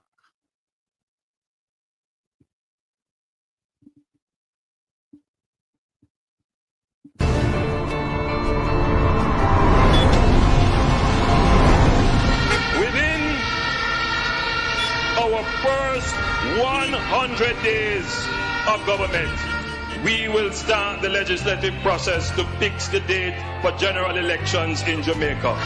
So no government will be able to come and make false promises and hide the truth and tell you half-truths and trick you into voting for them, and then when them win, them throw on poison for you. 100 days. We fix election date. Still I wait for the promise to fulfill. One broken promise after another. Laughable, as we say. None of your promises are fulfilled yet, boss. So we are wait. Within the first 100 days of our government, we will start the legislative process to institute impeachment proceedings in Parliament. This will add another layer of protection of the Parliament to ensure that only members of unquestioned integrity sit in the Parliament. All ministers under the new Jamaica Labour Party government will be given a job letter. That job letter has a timeline of 2 years and 6 months with key performance targets which are agreed upon by the cabinet, focused on two things: economic growth and job creation. Andrew, you need to do what you said from 2016. You say you're going to put it on paper. So anything you put on paper, the MP have to work with it. So you need to do it now. Because I feel like, say, when you do that, the MP will do them work. And we will see work done in the community. Within the first 100 days of government,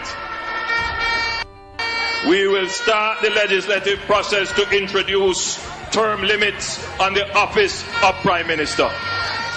Andrew Wellness, John, him break him promise and nothing him say I'm gonna do, for the next 100 days, and now him not do nothing. Him not keep no promise, and him say I'm the promise keeper. What a promise, John Star. At a convenient time within our new government, we will hold a grand referendum on the CCJ, the Caribbean Court of Justice, as the final appellate court. You make so much promise for us. Look how long you're in there. Nothing done. All for the COVID. They promised the people them $25,000. Nothing done. Huh? So what you expect me to do? Tell me if you sleep with the door and window open and nothing done. Welcome back to the program. Welcome back. Welcome back. We're listening, watching from around the world in the Eastern Caribbean. It is now 8:29, 7:29 in Jamaica. At 8 o'clock Jamaica time, 9 o'clock US time, we'll be having the General Secretary of the Jamaica Progressive Party to speak to us about the party and also the $2 trillion agenda for Jamaica. We're going to speak to them about that. You know, we listened to the Prime Minister a while ago. He said in the first 100 days, he will be putting in a grand referendum. Nothing has been done. He's now doing a third term. You think anything will be done? Many Jamaicans are saying that the Prime Minister did not win this election. Basically, especially in his constituency, in his own constituency, people are saying that there's something, some hanky-panky went on in his constituency. No, we can't prove that. We have seen some stuff that don't look good. And it's beg to ask some questions about it too.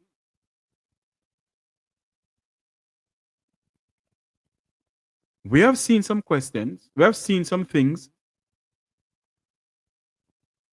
that we need to ask questions for. And we need answers for those questions. Is it? So, basically, the people of this country has made a decision without asking the questions, the pertinent questions that they need to ask. And they have put themselves into a predicament for the next 5 years. They have promised us prosperity the first time they went in. Very few Jamaicans have seen that prosperity. Very few. They came back.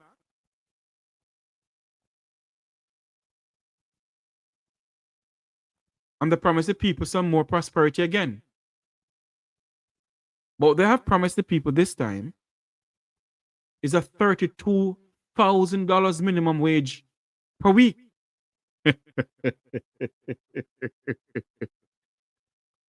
And the Jamaican people buy on to that.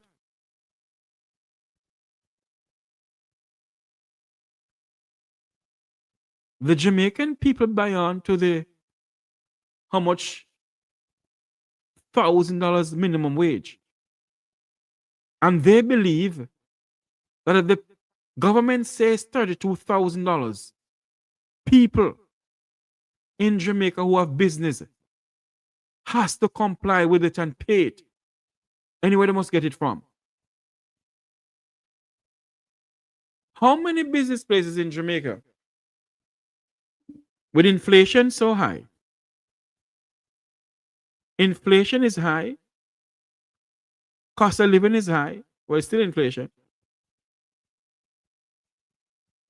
How much people can afford to pay their helper $32,000 a week? So you calculate $32,000 a week. How much a month is that? How many Jamaicans or how many business places in Jamaica can afford to do that? Because you have some places in our country who they're just helping out somebody. They're helping out themselves and they decide, you know what, it's true, I'm going to help out Miss Mary. And they're helping out Miss Mary. So my question tonight is this. Give me a minute here, please. Just a minute. Don't move. Just a minute.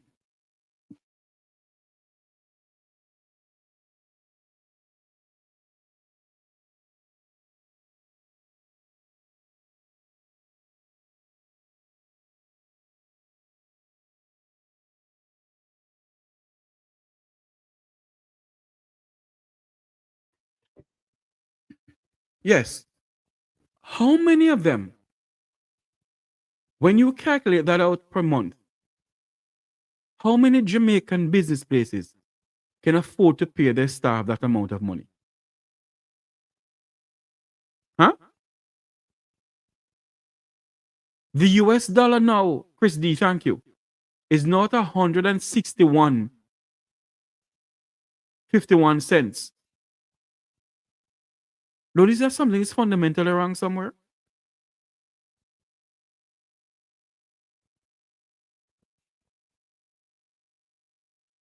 The people of the country pick up this minimum wage saga presented by the Prime Minister and run with it and went to the polls and voted on that. They don't sit down and they don't sit down and ask questions. And majority of the time, on both sides of the fence, when the people are speaking, when the speakers are speaking, the people in the crowd just blowing some horn. They're not listening to one thing they're saying. They're not listening to one thing they're saying. And it begs to ask the question, those people who go to all of these political rallies, are you listening to what the speakers are saying? Are you truly listening to what Andrew Holness, Daryl Vaz, Chris Tufton, Mark Golding, Dayton Campbell, Damien Crawford? Are you listening to what they're truly saying to you? That you can sit down and say, okay, I can pick sense out of nonsense. Sir Marsh, good evening. Good evening, Jeffrey. How you doing? I am good, my friend. How are you doing? But tell me something. About how much for the month a constable getting?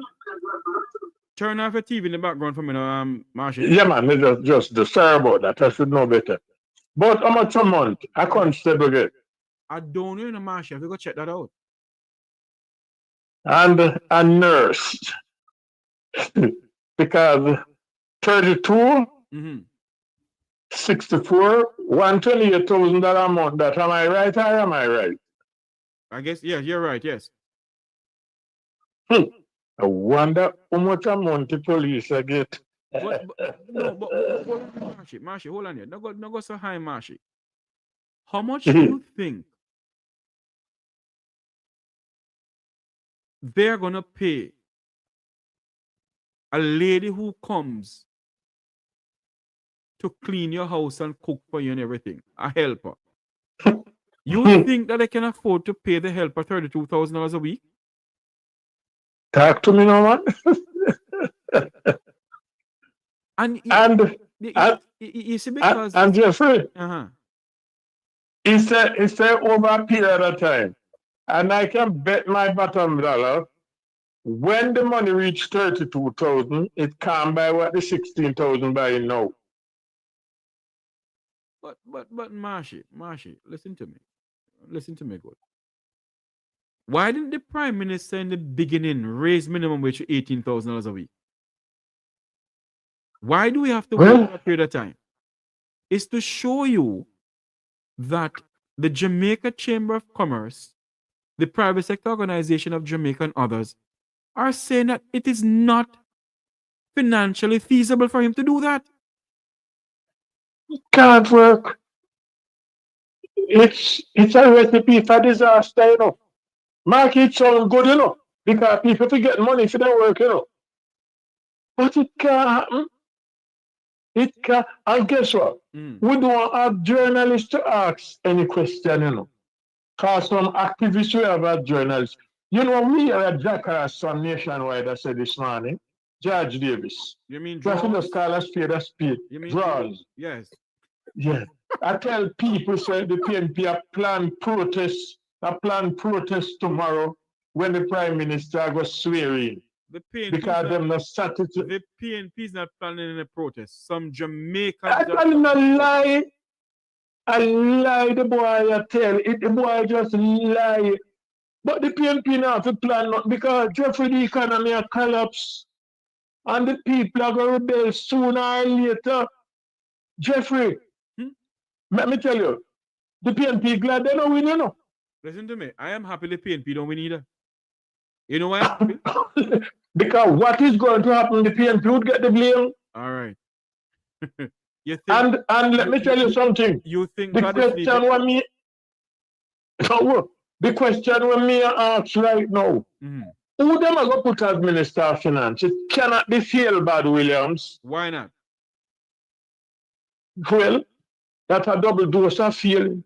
And I tell you something, they need a Minister of Finance. Right now, the GLP need a Minister of Finance. And I am dead serious when I'm saying this. When we look at all of them one day, you can't use Tufton because Tufton is a failure. He should never even put foot back in God knows because he's a disgrace. When you take out Cornwall Regional and the rest of the hospital, them, he's a disgrace. You can't use it. And you know something to mash him. I say something tonight. You know. Who want vex with me, vex tonight. You know, but I don't say it.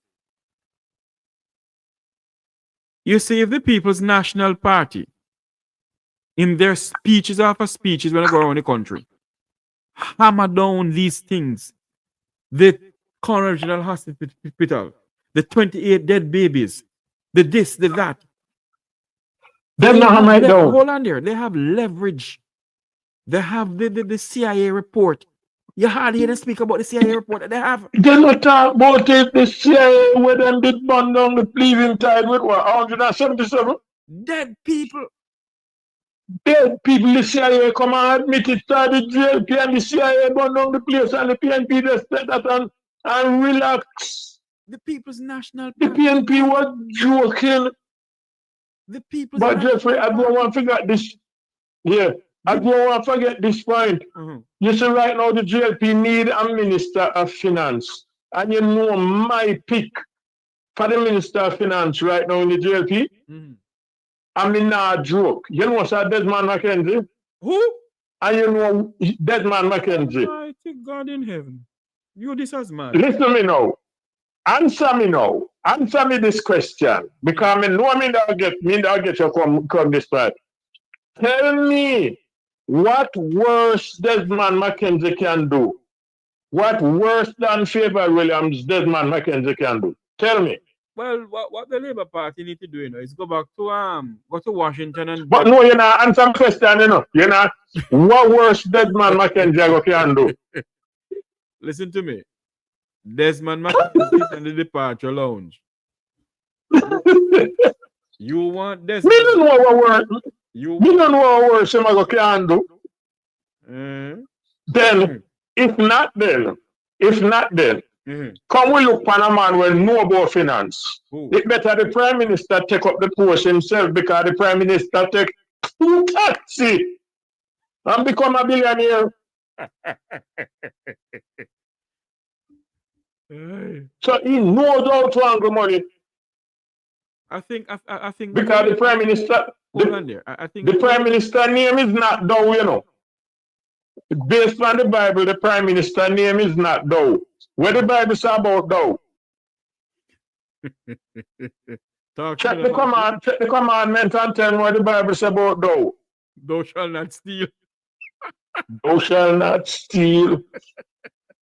Jeffrey. But Marshy. Talk your talk. Marshy, hold on now, Marshy. Yes. Before you go, listen to me now, Marshy. If the Labour Party can't find a Minister of Finance, you know, all the Labour Party have to do is fly to Washington and ask the IMF to release Jamaica's world-class Minister of Finance. Listen to me. It is another story. Because almost $70 million spent for park and Valley Hall. Now, I'm not sure whether the park away from grass. But tell you something, you know, there are so many things going on in this country. Marshy, you could have been my father. From 1962 until now. There's so many cost overruns, so many bandulism in this country, and nothing happened. You hear nothing. You hear about the Royal Reed saga? Royal Reed Him soon get to it. He soon get it. Listen, I'm going to tell you something. Don't in the US, when a president going to leave, don't them have a chance of they have the right to pardon certain people? Yes. I wonder if what we director of public prosecution name again? The only person who can pardon anybody in Jamaica is the GG, not the Prime Minister. Then hold on. If them go over there and say, yo, Mr. GG, may I tell you now, more you do this. But listen to me. We don't want to go ahead. Listen to me. It don't have to go that far enough. Let me make it clear this evening. You will never see Royal Reid and his 3 co-accused along with Professor Pinnock go to jail. That will never They will not. It will not happen. It will not happen. They're going to walk away scotch-free. It's well organized already. And the same way, you will never see a member of the Jamaica Labour Party or the Prime Minister of this country, as a matter of fact, go to jail. It will never happen in this country. You see the bus saga? You see the bus saga? The 1.4 billion? Mm-hmm. You know what can get Daryl Vaz in trouble? Mm-hmm. When you go cross border and touch the US. Because the US did them out in this and say, oh, you charge you say you pay this to my people. Me not get this level of tax from them. And those bus cannot sell for X, Y, and Z. Listen to me. It's only the US government can step in and do something. Listen to me. There is some information that has been presented to my good friend, my brother Wilfred Rattigan, that I'm privy to. But I can't say much. Mm-hmm. The people who Daryl Vaz buy those buses from, you know. You remember how Mutty Perkins? You remember how Mutty Perkins used to laugh? Mm-hmm. Okay. Well, the center cannot. Mayor and I don't know if I sing me the revival song when me Antique Poco Church they used to sing. Uh-huh. Blow, blow, archangel, blow. Blow, blow, archangel, blow. Something I got done. Something I got done. Something I got done. But me left it to me, Lord. And everybody around with it. Don't play with the US. But not only that, you know, Marshy. You said something a while ago, wherein you said that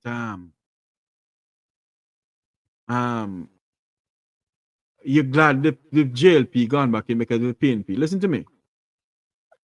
We serve an awesome God, you know. Me, I tell you. And what man cannot do, God will do. God, we have to do it. Man cannot bring down honest administration with the level of corruption, you know. But Almighty God will. Yes. Yes. Jamaica, the economy not big time problem, you know, Jeffrey. You know, you see the dollar heading for the 162. Listen to me. And keep going. I need to find this song with my good friend, the former Minister of Finance, Audley Fitzgerald Shaw. I'm gonna find that song. You know what I'm talking about? And when sing a song, you know. I don't know if it's it. Shaw have a wonderful version of the Lord's Prayer, you know. Oh, yes. Our Father. Not that one we're talking about, man. I'm talking about some politics. Oh. I'm talking about that. That's how I remember it. I will talk to you off air with it, Marsha. I can't talk on here about it. Yeah. Yes. But something no look good. Something no look good. That's why I say, who them are going to put as finance minister? She will go back as finance minister. She will go back as finance minister. Why? We in a serious problem. And the Prime Minister know it, he's not a happy person, I think the PM regret that they win the election, because they didn't want to win the election. Me believe so. Me believe, and that's why when George Davis are talking garbage this morning, in one nonsense him attack, because the PNP knows just wait. Just wait. The banger is coming and them are going to run out a lie. And I pray to God what happened in Nepal don't happen in Jamaica. You mean where? But Where is it, Marshy? down in Nepal. Marshy, let me tell you something. I said on this program many times, Can you go and Google Sri Lanka? Make mention that to them already. Prime Minister after Prime Minister after Prime Minister in a short period of time. A family was running Sri Lanka by the name of the Guptas. One brother is the Prime Minister, one brother is the President, and one brother is the Minister of Finance. Yes. And when they're done with Sri Lanka, not one resident leave. You know what the people of Sri Lanka did? The people of Sri Lanka decided to take to the streets. And what they did was to go to the official residence of the Prime Minister and the President and burn it down. And they go to the private homes. Yes. And do likewise. And burn it down. So that is to show you that the people of Sri Lanka stand up for Sri Lanka. Will the people of Jamaica stand up for Jamaica?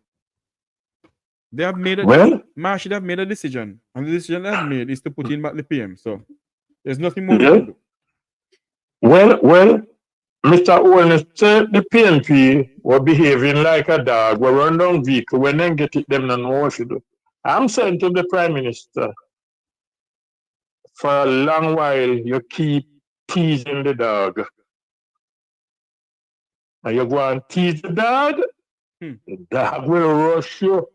Be careful. Because, listen to me, in which modern democracy can you look on your people, inflation going out through the roof, and you look on your people and tell them you're going to give them $32,000 a week as minimum wage? Huh?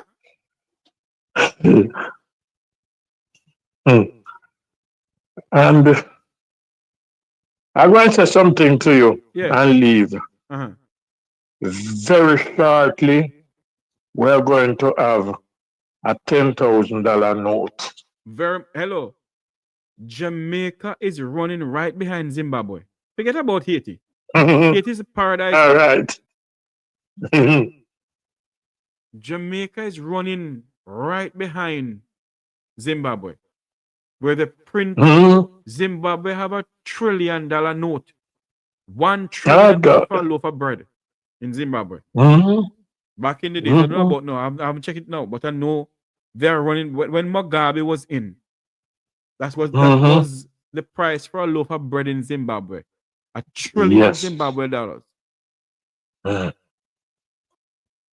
We are in a problem. Whatever George Davis is talking about, and the PNP is planning some protest. The PNP not planning a protest. The people of Jamaica are fed up of what is going on in this country. Yet yes. And they put them back in. Well, I don't know who did do this song. Now you get what you want. Do you want more? Well, I guess. May I run left you, Jeffrey? All right, Marshy. Thanks for calling in. May I run left you? Take care. Good. Good.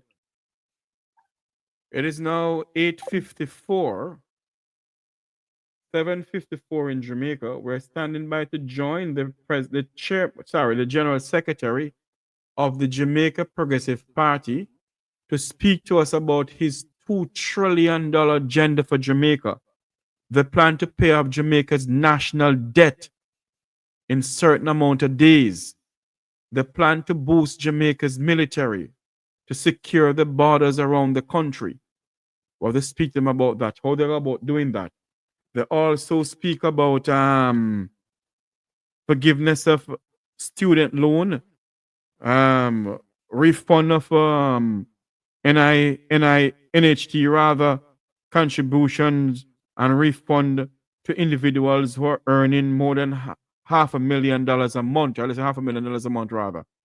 So they're going to be we're having to come on to speak to us some more about that.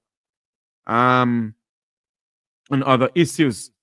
What is fascinating though, that to me it is that the JPPP and the Jamaica Progressive Party in the last election that gone September 3rd, based on what I'm getting here, that based on the preliminary counting, I can't well based on the counting from the EOJ, they got 2,131 votes across the constituencies where their people was, because they have a lot of people in the constituencies who put up their self and they were on the ballot and people went out and vote for them. We're going to speak to them about that. And to me, it seems as if this party can go far. You know, $1.4 billion bus scandal by Daryl Vaz. And he's still become a member of parliament. And I'm pretty much sure there will never be an investigation launched into the $1.4 billion bus scandal. There will never be, he will still remain as Minister of Transportation. He will never move from there. And let's just show you the scan regard that the Prime Minister don't have for the people of this country. For him to put back Daryl Vaz in it is to show you that. So basically, based on all of this, that is what is going to happen in this country. The number to call is 954-529-8030. That's 954-529-8030. That's the number to call into the program. As we stand by to join the gentleman from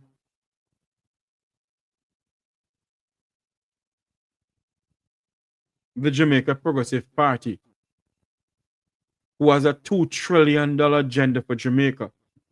We're also going to speak to them on other issues that is facing this country. We're looking at their manifesto now. The manifesto is 103 pages long. There is something in the manifesto I want to ask them about too. There's so many things in the manifesto I want to ask them about. One of them is about Jamaica's military might, Jamaica's Air Force, the plan to revamp that and give some more funding into that. I want to speak to them about that too. So hopefully we'll have them to come on this evening. It is now 8:58.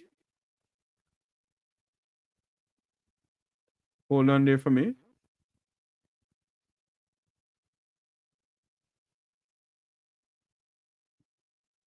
Let me see something here. Okay, here we go. In the manifesto, they speak about, oh Lord. The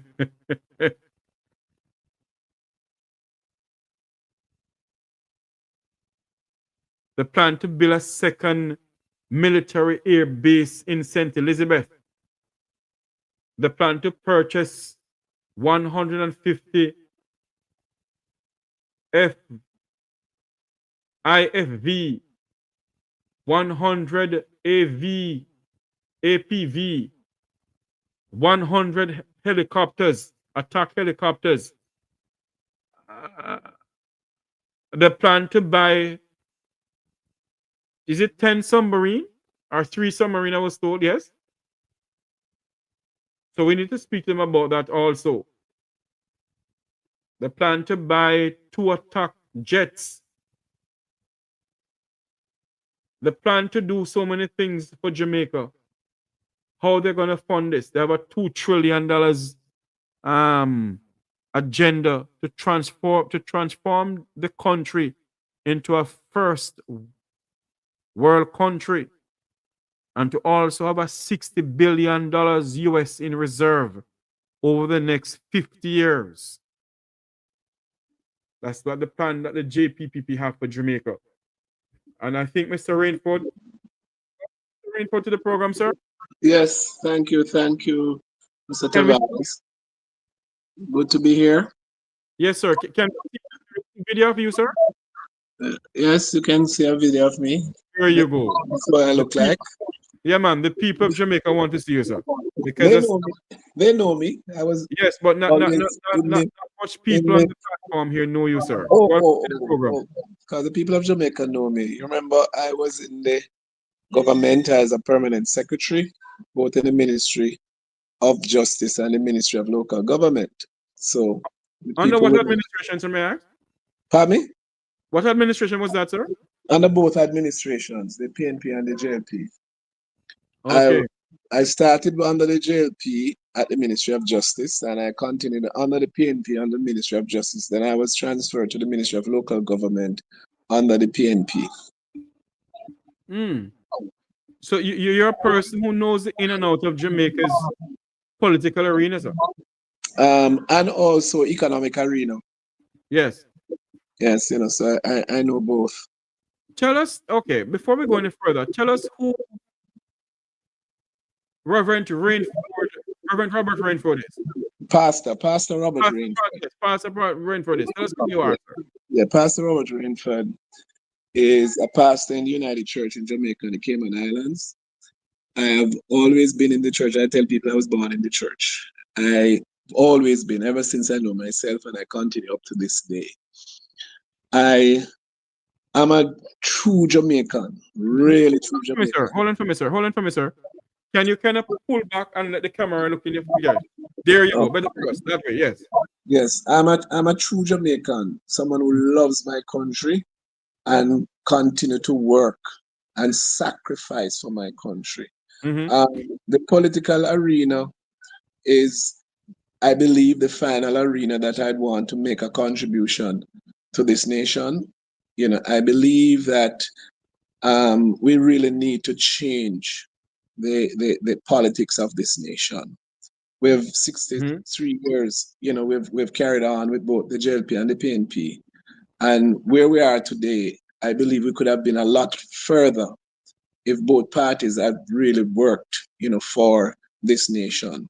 I am, as a pastor, I said, in the United Church. I pastor 4 churches now in Harborview, in Dallas Castle, in St. Andrew, Bloxburg, St. Andrew, and 11 miles in Bull Bay.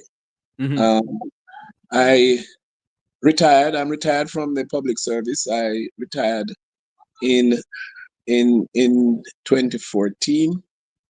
I worked in the private sector before going into government. I spent some sojourn in the JCF organizing the human resource branch. I am a human resource practitioner. That's where my skill set is in. Human resource management is really where my skill set is. I also worked at the Bank of Jamaica for a number of years, so I understand the system there. I'd work at the Jamaica Promotions Corporation, and then I went into the tax administration and right into government. So all in all, you know the ins and outs of politics in Jamaica then. And economics. I want people to know that as well. Politics and economics. I see we're in. Let's talk about the JPPP now. Yes. The JPPP has the JPP party, right? That's what you mean. JPP party. Okay, the Jamaica Progressive Party. Right. Yes. I see you have a very good agenda here, man. A $2 trillion agenda. I see wherein you said that you're gonna pay off Jamaica's national debt and also have a $60 billion US reserve over the next 50 years. Talk to us about that. All right. It's in your manifesto online. Yes, it is. And we have published it, so we stand by it, right?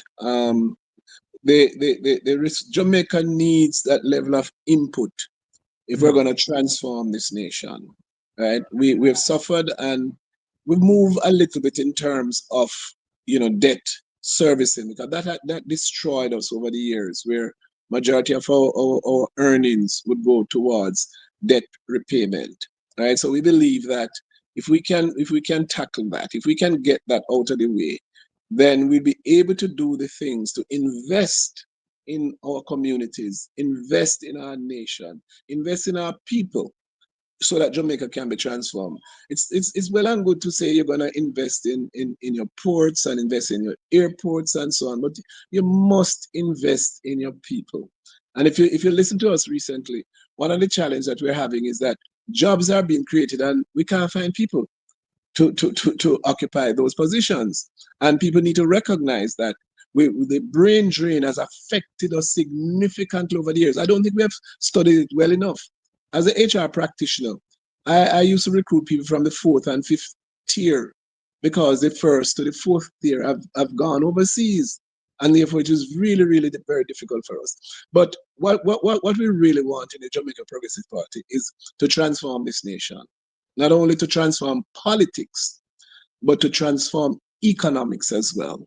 Because if we get that right, then I'm sure this nation will be the first world country and the envy of many, many countries in the world. And our anticipation is that in 10 years, we will move the population from 2.5 to about 10 million people who would want to come back home to be part of this miracle that will happen in this nation. How do you plan to get this $2 trillion, Pastor Rainford? We didn't do much in terms of when we went out there to canvass. We didn't do much on it because the funds was not in place. What has happened is that our president, Gilbert Alexander Edwards, right? He has bonds and stocks and currencies that is being redeemed internationally. I think you might be aware of that, Mr. Tavares. I think you might be aware. I am not aware of it because I've been trying to get you all on the platform from Wappy, Kill Philip and Philip. No, I'm talking about what the JPP is doing. I'm saying that you're aware of what is happening in this global reset. Oh, yes, where the stocks and bonds and so forth. Yes, I'm aware of that, yes. Yeah, that's what I say you're aware of. Well, that is where the source of the fund is coming from, right? That our president has all of this wealth, and he wants to, under the direction of God, to bring it to Jamaica to transform this nation. And so it has really been working for many, many years, and I think we're really at the threshold now where the breakthrough will come. And that money will be available, right, to be used in Jamaica, not by Gilbert Edwards, but by a trust, a people of Jamaica trust that will be responsible for this funding. Once he gets that money that is released to him, that money will be put into a trust. And we're looking at the persons that will form that trust. So let me ask, before you go to that, let me ask this question though. How are you going to get that $2 trillion from the United States River into Jamaica? It's not difficult. It's not difficult. It's not difficult at all. It's really not difficult. And this is one of the things a lot of persons believe. It's not difficult, right? Because once we are in right now, we may not be able to bring in all of that one time, but there are projects that we can actually work on right now. There are projects. You know that the banks allow us to bring in money. Once we can identify the source of fund and it is legitimate and it is verified, you can bring in that money in Jamaica and put it on projects.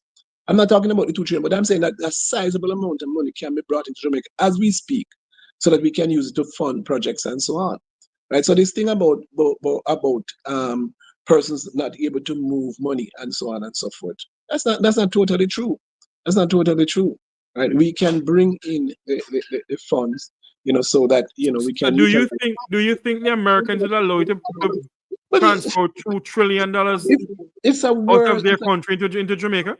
Yes, it's a world operation. They have no control over that. It's a world operation. It is happening right through 129 countries in the world. 100. That reset, that global financial reset, is impacting 129 countries in the world.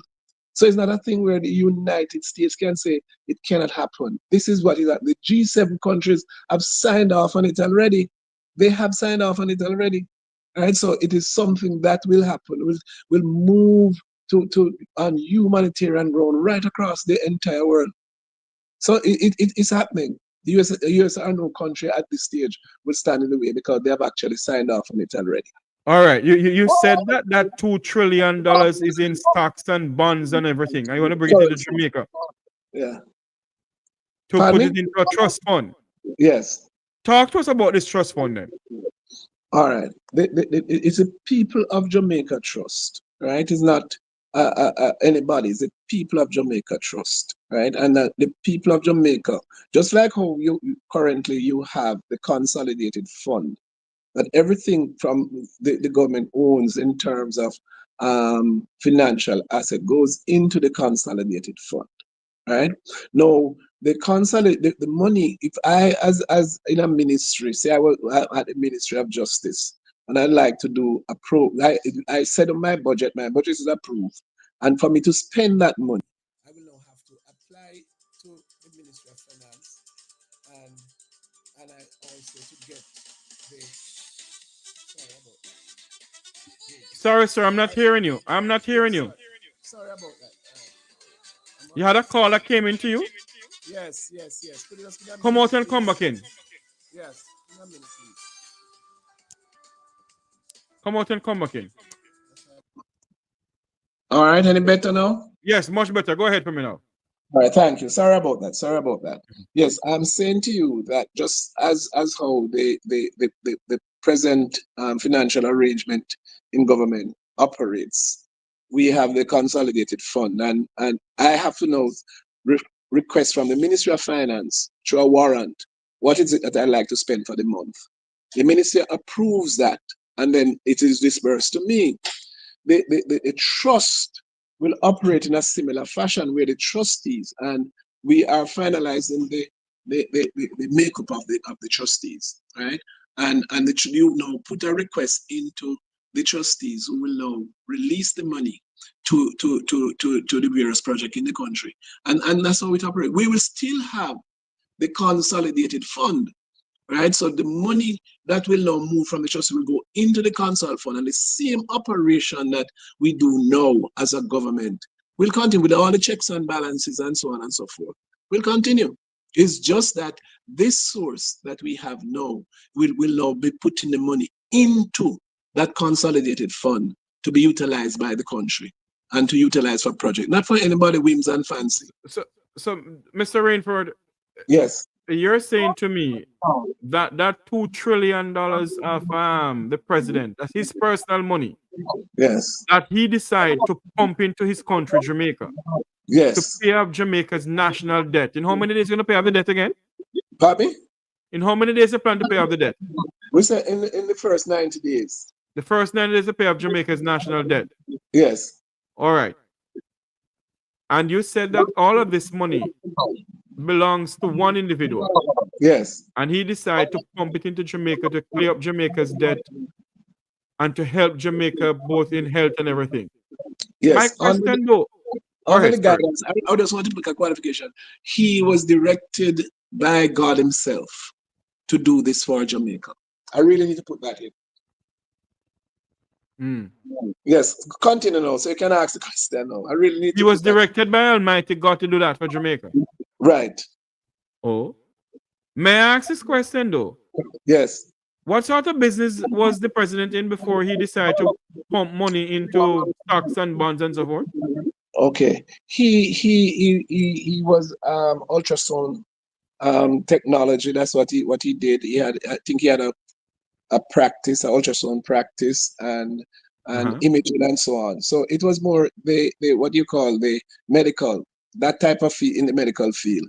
He was bankrupt in 2008 when the meltdown, financial meltdown in the United States, right? And then he was introduced to the area that he's currently in now. And that's how all of these things came, where it being to the brokerage and so on and so forth, right? And that's where he acquired his wealth.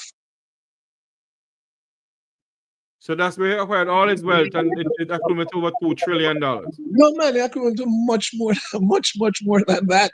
Oh. He's just putting in 2 trillion out of sometimes the figures are so large that I can't hardly recognize them. You know, I didn't know that these things exist. Oh. Yes. So let me ask this question though. Pay off Jamaica's national debt in 90 days. Yes. How you plan to pay off Jamaica's national debt in 90 days? No, well, if you have the resources, right, the 2 trillion resource that's available, and What is Jamaica's national debt, Mr. Rainford? I can't give you the figure, but it's less than 2 trillion US dollars. And you're pumping in 2 trillion US dollars. Yes. And Jamaica's national debt is less than 2 trillion. Yes, less than 2. If my memory, don't quote me totally on it. I just need to find the figure, but it will be paid off. That much I know. In our manifesto, it is stated that it will be paid off. You also said in your manifesto. Mm-hmm. You also said in your manifesto, for the first 365 days and beyond, you are gonna break from the past foreign debt that Jamaica has. You also said that you're gonna, in your manifesto, you're gonna have student loan forgiveness. You're also gonna have forgiveness of NHT loans and refund contribution to individuals earning over $500,000 per month. Talk to me about that. Well, the resources are there, you know. Yes, the resources are there, but how? No, all right. For instance, with the student debt, right? One of the things that we have found is that many of our students are deregistered. They can't do exam because they just can't find the fee to pay, right? So we're not going to go to individuals. We're going to go to the institutions. And we're going to say to them, listen, let us get a list of all those persons who are being deregistered, because we need to get those persons to remain in college so that we need that workforce to help us to transform the nation. So we want to keep them in school, because our policy is to have education free right up to the tertiary level. So we will right away, we immediately have approached UTech already, and we said to them, give us the list of students who are being deregistered, who cannot afford to pay their fee, and so on and so forth, right? So we decided that we want to keep them in school, and we'll do it for all the universities across Jamaica. We're not gonna go and give money to the individuals and say, go and pay your fee. We go to the institution. We're also gonna let the student know, so that there's a balancing act, right? So that the money that goes to the institution is being utilized to help these students, to let them remain in school, and so that they can get their degree and help the nation when they come back out. Now, student debt, right? Student debt. It's one of the heavy burden that many students, because they just can't, many of the poor family in Jamaica can't afford to pay the university fees.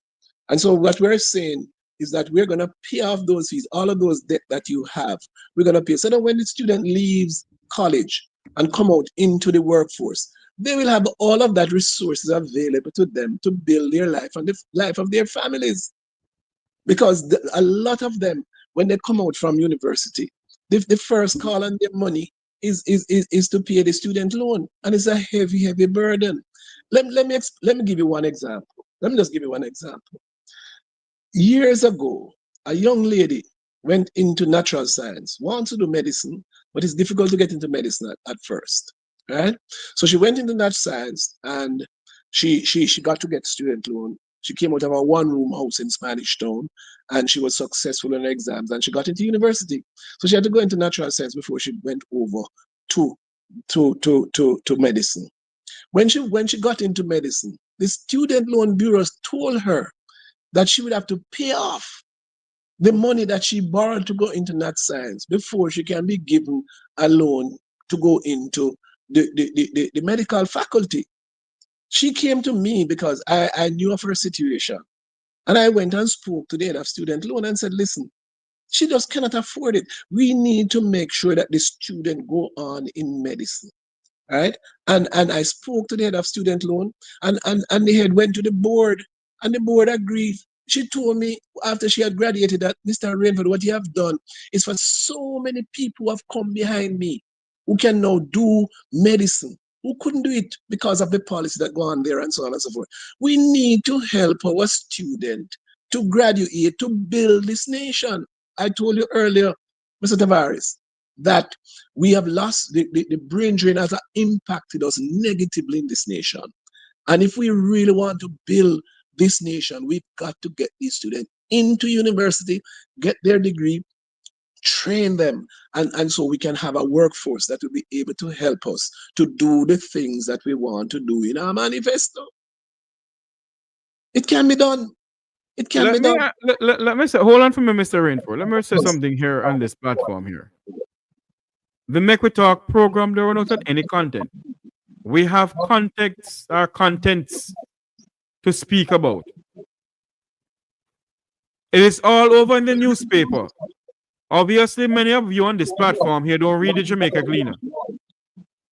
Go and Google the JPPP, the Jamaica Progressive Party, and you will always see what is in the manifesto and what the Gleaner and other major newspaper in Jamaica and radio station has interviewed this gentleman here, Pastor Robert Rainford.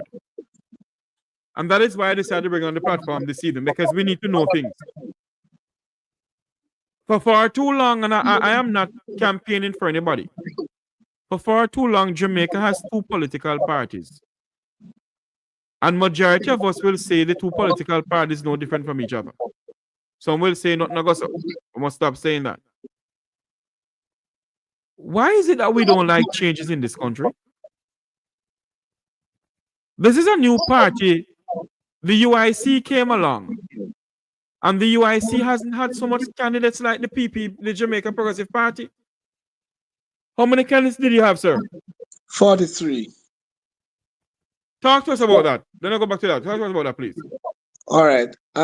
It just didn't happen in 2025. We launched in 2020, and we started to put together our machinery.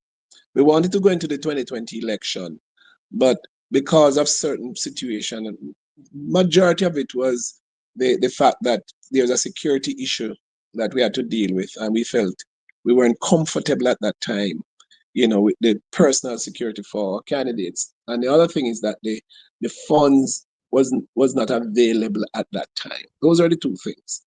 So we've been building quietly under the radar, right?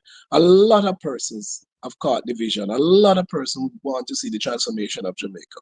If you really look, in 2020, 37% of the voting population voted. 63 just didn't vote. In the last election, 39.5%.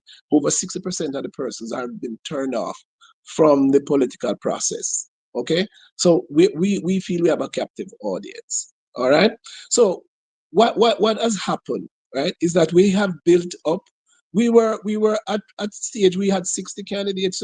Many pull out at the last moment, right? One of our candidates was not nominated because he was late driving from Kingston to St. Elizabeth. He was not able to get to the nomination center on time, so that was what would have been 44. And some of our persons left. We have persons who came in on the morning. The candidate withdrew on the Sunday, and we have person come in on the Monday of nomination and got nominated. At least 2 persons did, 3 persons did that. So, right? Pastor Rainford. Yes. In the interest of time, sir, how many candidates did you have? 43. 43 candidates. Yes. And out of that 43 candidates, what is the highest vote any of them got? 131. You are the better than the UIC, man. Well, I don't want to go down that road. I mean, why? I don't want to go down that road. I mean, they try. They try. I mean, they try. I didn't see them, out there campaigning. In Machinature. Yeah. Yes, in Machinature, yes. Yes, okay. I didn't see them campaigning a lot and so on and so forth, right? But we need opportunity for change in this nation, right? And if you listen to my jingle that I had going around, right, that I sent you and you told me that you sent it out. And right? I have been playing it on my thing during the campaign. Right. I said that if the government is not working for you, why keep them?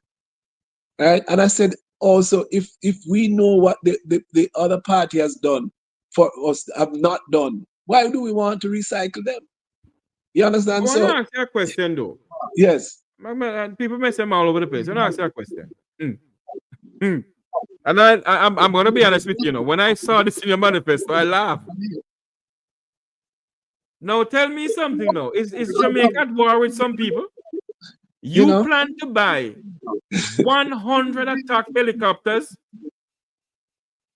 No, Pastor Rainford, I'm not laughing at you. But I have to ask the question. You plan to buy 100 attack helicopters, 100 APV. You also plan to buy 2 submarines. Yes. You plan to build a military base in St. Elizabeth. Yes. Why are we buying 100 attack helicopters and submarines? All right.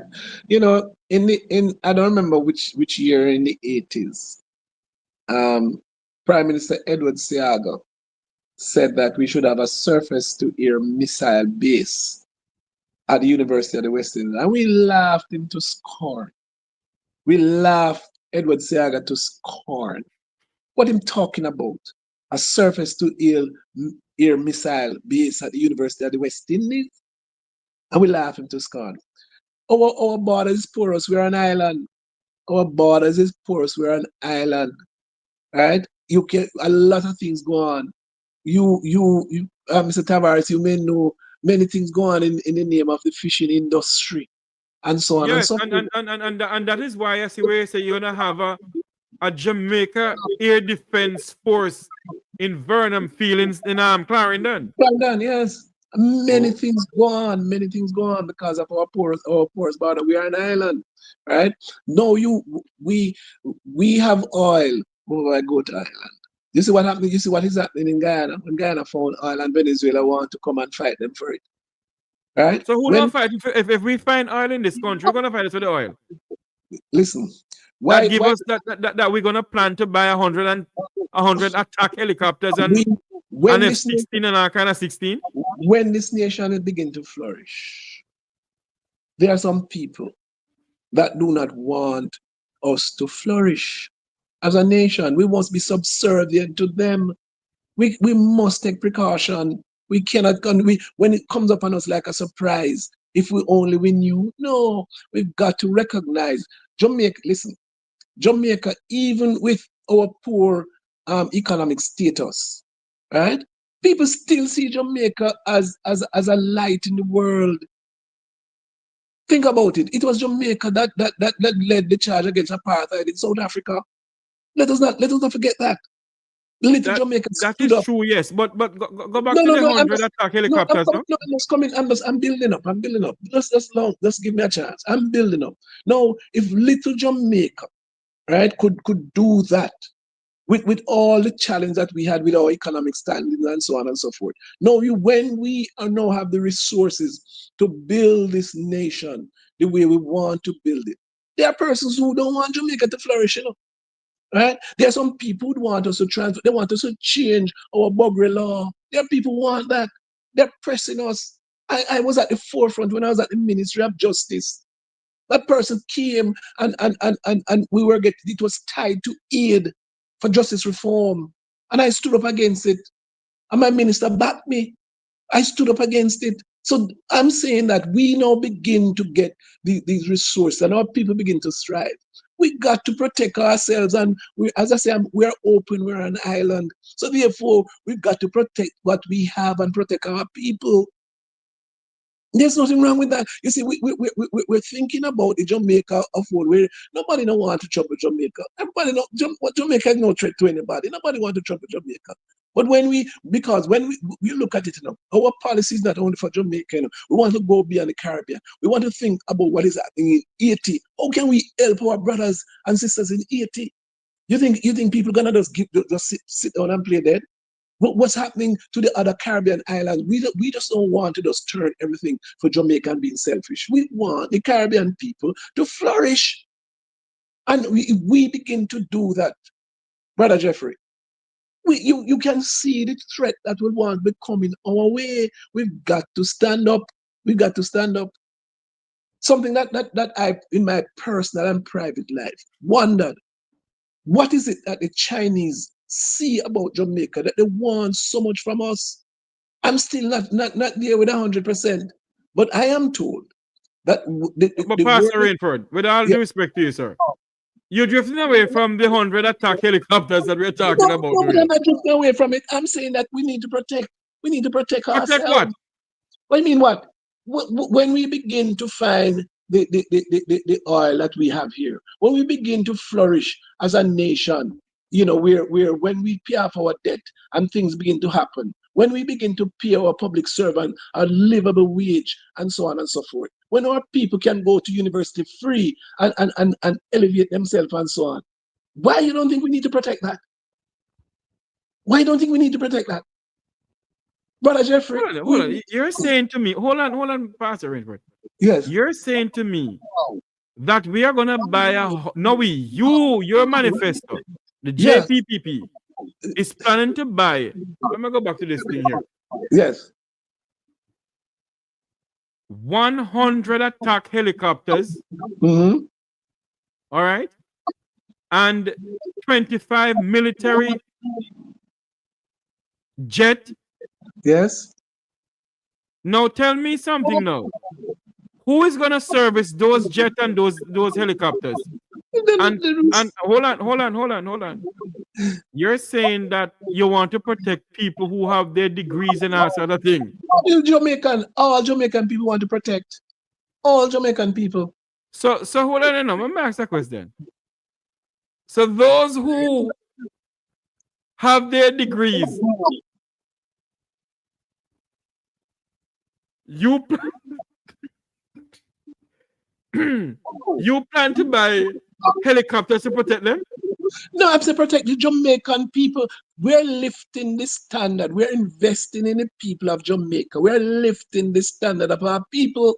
I'm saying that when we send our people to university and so on, because education is going to be free up to the tertiary level, when we begin to turn out these people, we're talking about helping the marginalized, the dispossessed, to lift them up to a higher standard. It's the people of Jamaica. The people of Jamaica will know. You see what is happening in Guyana? Just because they found oil, the standard of living is moving to a higher level. People begin to look at Guyana in a different light. Yes, I understand what you're saying about Guyana, Mr. Rainford. But I'm asking you to explain to me, sir, why in God's earth does Jamaica need to buy 100 attack helicopters? How much F-16? How much submarine? Why are we planning to build military bases around the island? For what? To protect what we have. Are we becoming a North Korea in the Caribbean Sea? No. We're not going to be any aggression. We are just protecting what we have. We're just protecting what we have. So don't you think that you spending money on 100 attack helicopters, we could build some hospitals in this country? But we're gonna build hospitals. You don't look at the manifesto. I saw it, but I want to ask the money that you're gonna No. There's not no. Let us be fair. There is not you're going to do that as opposed to that. We show you what we're gonna do in terms of hospital. What we want in terms of hospital is people, instead of people flying over Jamaica to go to North America to get health care, they can come right here from the South American and Central America and so on. Look at our manifesto. Nothing. We're not putting helicopter and so on at the detriment of anything else. Every single aspect of the country's life is funded based on our manifesto. So hold on there now. These submarines will be nuclear submarines, though?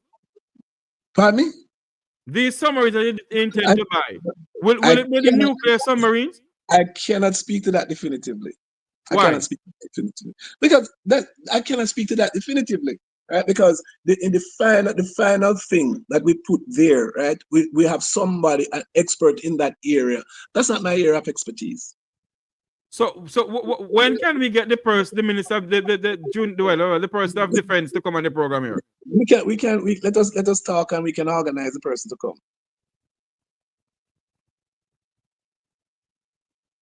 You also said that you're gonna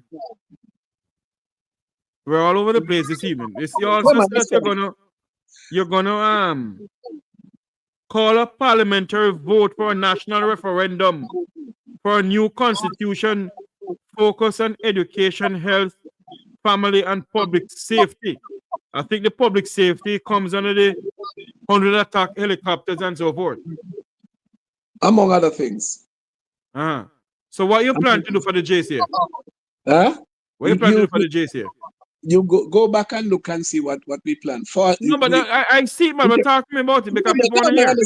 Go back and look and see what we actually every single aspect of the country's life will be taken care of. That's what the manifesto speaks to. Every single aspect of the country's life will be spoken. For instance, what we plan to do with the JCF, right, is that we're going to have we're going to divide them into counties. Right? So you're gonna have a commissioner for Cornwall, a commissioner for Middlesex, and a commissioner for Surrey. Right? So I agree with that. Right. So we're gonna have that. So you're gonna have a commissioner general who's in charge of everybody. Right. So we're bringing the 3 counties in Jamaica. Right. So we're bringing it to near. We're talking about community policing. Every police officer, right, where you live in a community, you will have your vehicle to take home and you're on call. One of the things that you find is that when a police is in an area, people tend to obey the rules, right? So a police officer is on call 24/7. You drive the vehicle, go home, you have it at your home, you respond to anything that is happening in your street and in your area. Community policing is really what we're going to do. We're going to flood the place. 30,000 police officers throughout the nation. That's where we want to raise it to. 30,000. And as I said, we're going to have commissioners in each of the counties, nearer to the people and managing what is going on. We're going to equip them. The police is not equipped. The police is not equipped. Why I think we have so I see wearing in the manifesto, you know, buy how much Harley Davidson buy? Yes. Men, you look at the police thing there. There's no bar to protect them when they fall off the bike. There's nothing there to protect them. So the JPPP in the manifesto plan to buy a lot of Harley Davidson bikes. I don't see the numbers here in front of me. Harley Davidson bikes for the police. Yes. And what kind of cars are you gonna buy for them now? Some Mustang. Yeah? we're gonna equip them. We're gonna be equipped properly. Why are you laughing? You're gonna buy some Mustang for the car. What? Pastor Rainford, I don't understand you, man. Why are you laughing at the conversation about Mustang? I see where you're going. No, I'm just asking that question. I see where you're going. But they're gonna be equipped properly used and so on. And the other thing is that when an officer confronts someone who is in breach of the law, right? The only thing they really have is a gun. Right? You're gonna equip them with all the other things that they can subdue the individual. You don't have to go for the gun as the first thing that you want to do them. So policing it's really gonna be different, right? When police is on the corner and everything, people tend to behave themselves, right? So we're gonna flood the place with police officers, and they will be well paid and properly trained. So all of these police officers know, because you are planning to drop GCT from 15% to 10%. Right. So let me ask a question now. All of these police officers will be paid from the president coffers of how much $1 trillion? No, not the president's coffers, from the funds of Jamaica. From Jamaica. Not the president's coffers. But the $2 trillion you don't have in the country? Once he turns this over money, it doesn't belong to him. That's why the people of Jamaica Trust will manage it. It's not his anymore. The moment he turns over to the nation, it's not his. Not his. Tell him to give me some of the money and get some now. I'll tell him. to help build this Mek Wi Talk program some more. No, that will be good enough, because one of the things that we believe is the media. We really need to look at the media to really connect with the Jamaican people and really help them. So it's possible. We're looking at it. We're looking at the media. It's possible. Mhm. It's really possible, you know. With all seriousness now, Sir Rainford. I'm stuck on the 100 and something helicopters doing. I don't know why I'm stuck on that. No, but why? Think about it. Think about it. Think about it, right? We are an island, right? Every point in Jamaica is subject to possibility of an invasion, right? Every So do you point. believe? So in the back of your mind, one of these days Jamaica will be invaded by pirates again? But we Not already have pirates pirates, in the not parliament, pirates, you know. not pirates, not pirates, not pirates. We already have pirates in the parliament, you know, But sir. not only in the parliament, you know, not only in the parliament, quite a few across Jamaica, and we really need to seriously look at that. Not only in the parliament. If your party should gain state power in Jamaica, sir, Mm-hmm. will you be forcing that the police should wear body-worn cams? And Yes. also, will your But members of parliament will be only reduced to drive in a Toyota Corolla more than a Prado? no, but you wouldn't need to drive a Toyota Corolla because the resource would be there for you to drive iron vehicle. Yeah, man. Like Lamborghini No, I and don't know Rolls about Royce? those. Those sound like what my grandchildren would say to me. I don't know about those. But we no, to be honest with you though, on a serious note, right? We're gonna prioritize what is in the best interest of the nation, right? So I believe that if once we begin to progress, right, and I want to bring it back to the 10% GCT, right? Um, what we're doing, consumption tax is moving as one of the biggest tax in Jamaica now, right? Consumption tax, GCT, right? And what we're saying that when the people of Jamaica have more resources to spend and they spend more, it means that the consumption tax with us balloon, and we'll have the resource to do the things that we say that we're doing in the nation, right? So it is good that we can drop it, cut it in by 1/3, right? And then it will just move because of the money that will be in circulation in the economy. Right? People will consume a lot more, and we make a lot more money from that. One other thing, Sir Jeffrey, is that many people are suffering in Jamaica today. You know, yes, I know. Many people are suffering, right? And if we can really lift the standard of our people, really lift the standard. I want to share this with you at this point. On Monday, the first day at school, my grandchildren go to a school in Spanish Town. And when I went to pick them up, one of her friends come to me and said, Uncle Rain, I hear that you want to be Prime Minister of Jamaica. You're running for Prime Minister of Jamaica. What are your plans for children, for schools? That's what the 10-year-old is asking me that. I said, well, I would want to make education free, no auxiliary fee, and so on. And your parents will have more money to spend on you and do the things that you want to do. Okay? She said, what are your plans for crime? I said to her that more people will have jobs, well, better paying jobs, and they'll have more money to spend. So they won't need to steal to survive. Okay? What would you do with all the insane persons on the streets of Jamaica? I said, well, they need to be in an institution. So my plan is to have an institution in Cornwall, Middlesex, and Surrey, where they can go in and they will come out when they are back in their rightful mind. She said, all right, what do you plan to do with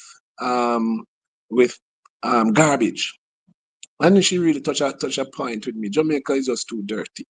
Right? And one of the things I said to my president, once we get in, I would like us to do a cleanup campaign and to keep it that way. I have a plan. It is there, and what we can do. And I said to her, the first thing I'll do, I'll go around Jamaica and I clean up all the old cars and trucks and all of these things and melt them, right? Because we're gonna need them in construction. Because there are a number of things that we're going to construct. We're gonna need those things.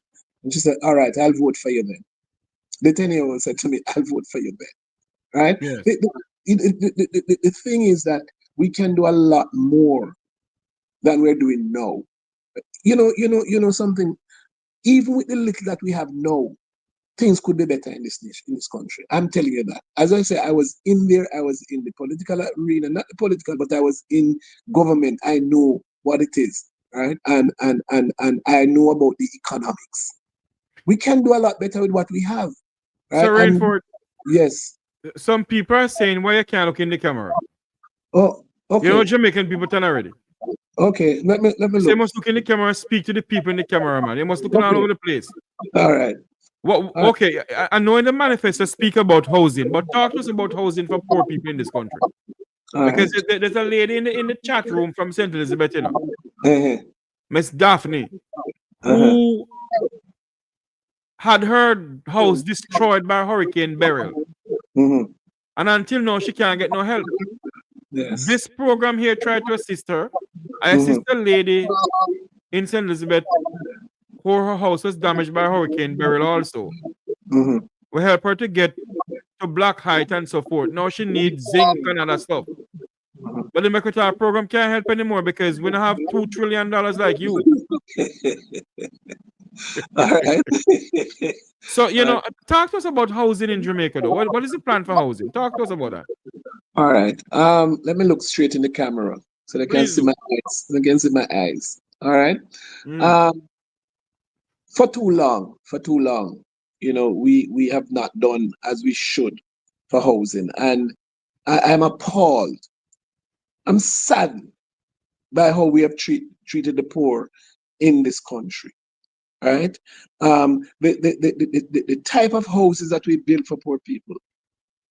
To me, the dignity that we need to give to our people, just not there. Right? I believe, and I said to my president that we must have a minimum size of houses, rooms, and so on that we're going to build for the people of this nation. We want to, all right, look, I live in Spanish Town, okay? And there are so many areas in Spanish Town that need to be rebuilt. All right, so here's the plan now. We have some lands out in Lakes Pen and those places. All right, we're gonna create a building. We're gonna build some so we can move people out of those areas that need to be rebuilt. Rebuild those places, move them back in, and then we move another set, you know, in until we get the place looking like a place where human beings should live. Right?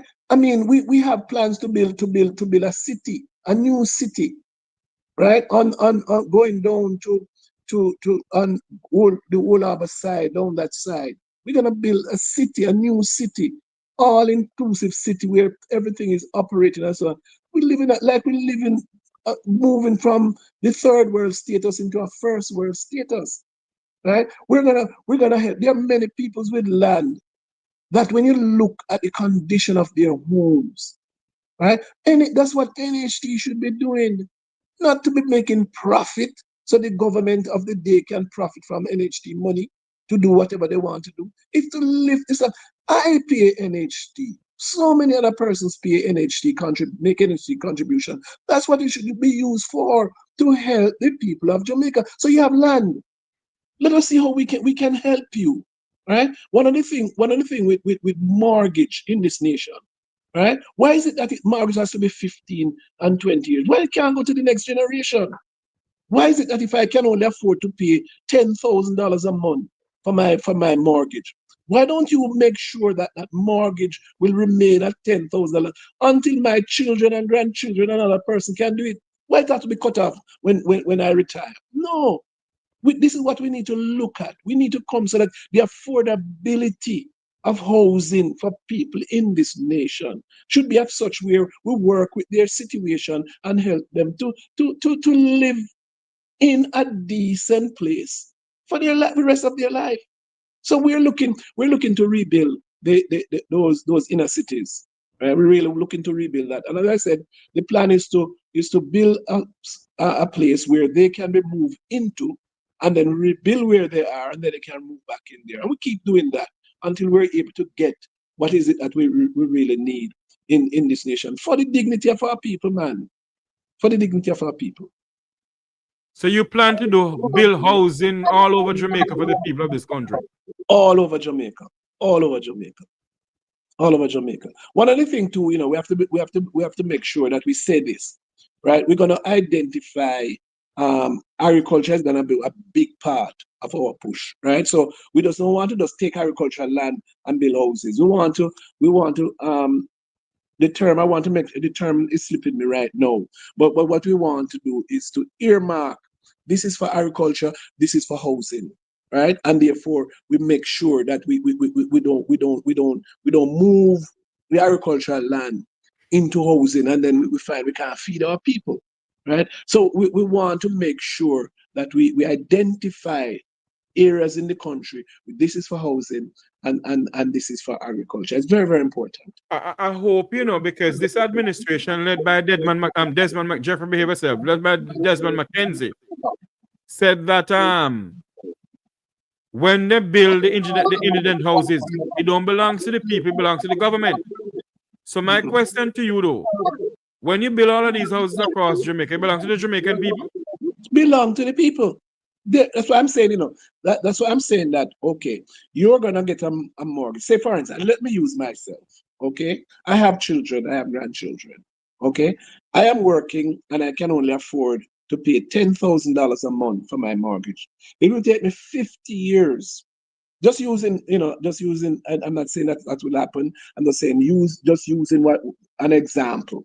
It will take me 50 years to pay off for that house. Right? I will die before 50 years come.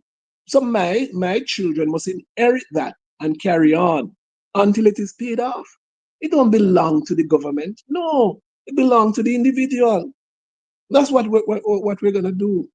We're building so that individuals can have ownership. One of the greatest things for Jamaican is to own your own home. Right? That is one of the greatest things for us. And that is something that we pledge as a party that we will do for the people of Jamaica. Pastor Rainford, somebody just sent me a message that you have not answered the question to their satisfaction about the 100 attack helicopters, the 2 submarine, and the 100 and something fighter jets. You have answered the question correctly for them, sir. Then they needed to answer the question for them, sir. Why do you decide to buy 100 attack helicopters, submarine, and so forth? And I keep on asking the question, is the submarine a nuclear submarine?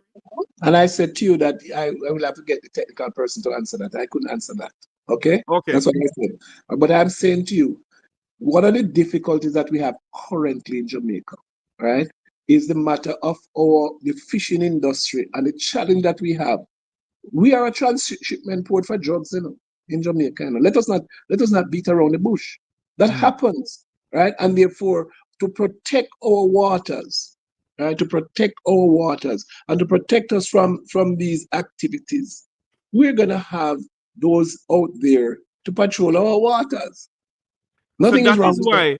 So that is why in your manifesto you plan to build a military base at Vernon Field, because a friend of mine, Robert Finzi Smith, has been saying for a long time that they need to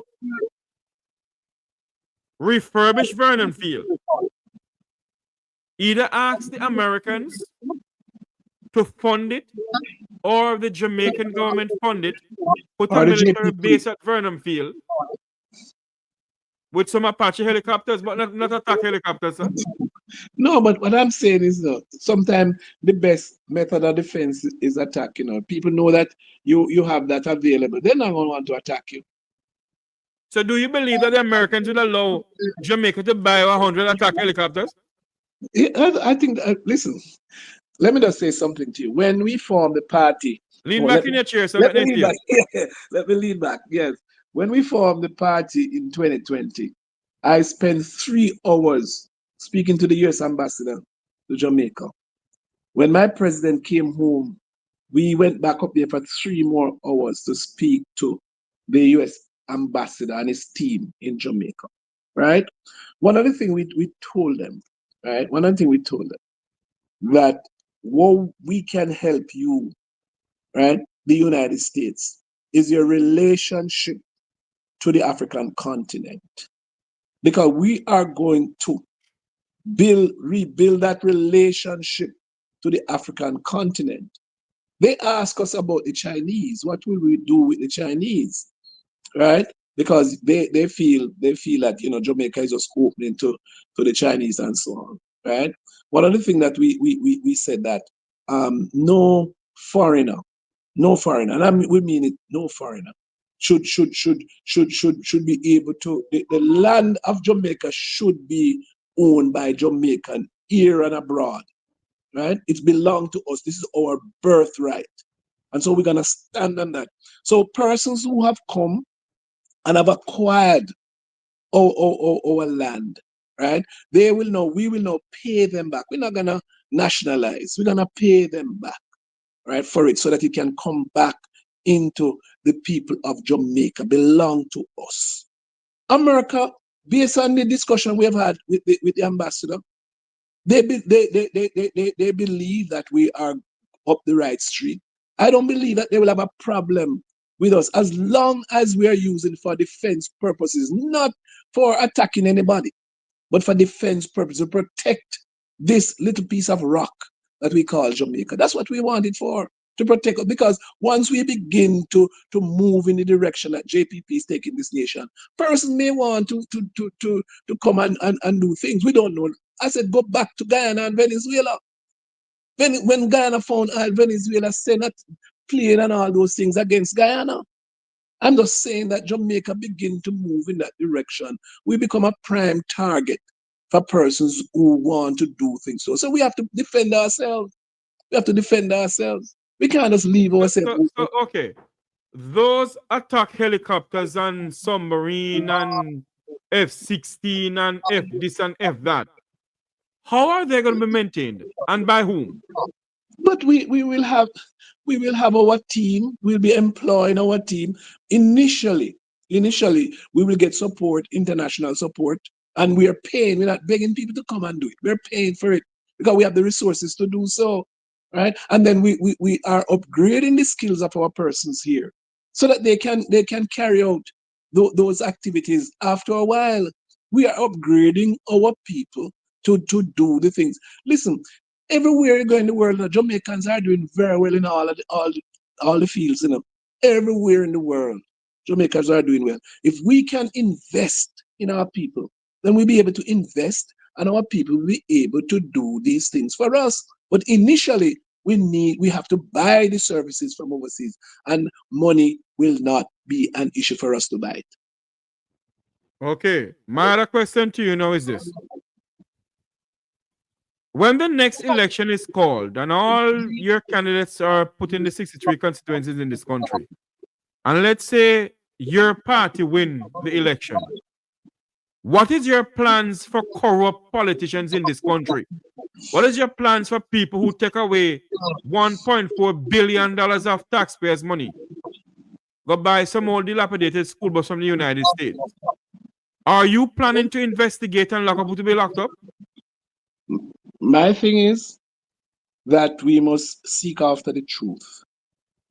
And wherever it leads us, we should take decisive action. That's my thing. We should seek after the truth. I would always, for me, a man is innocent until proven guilty. Right? So I would want to do a proper investigation to make sure that we get to the truth. And once we get to the truth, then we take the appropriate action. That's my philosophy.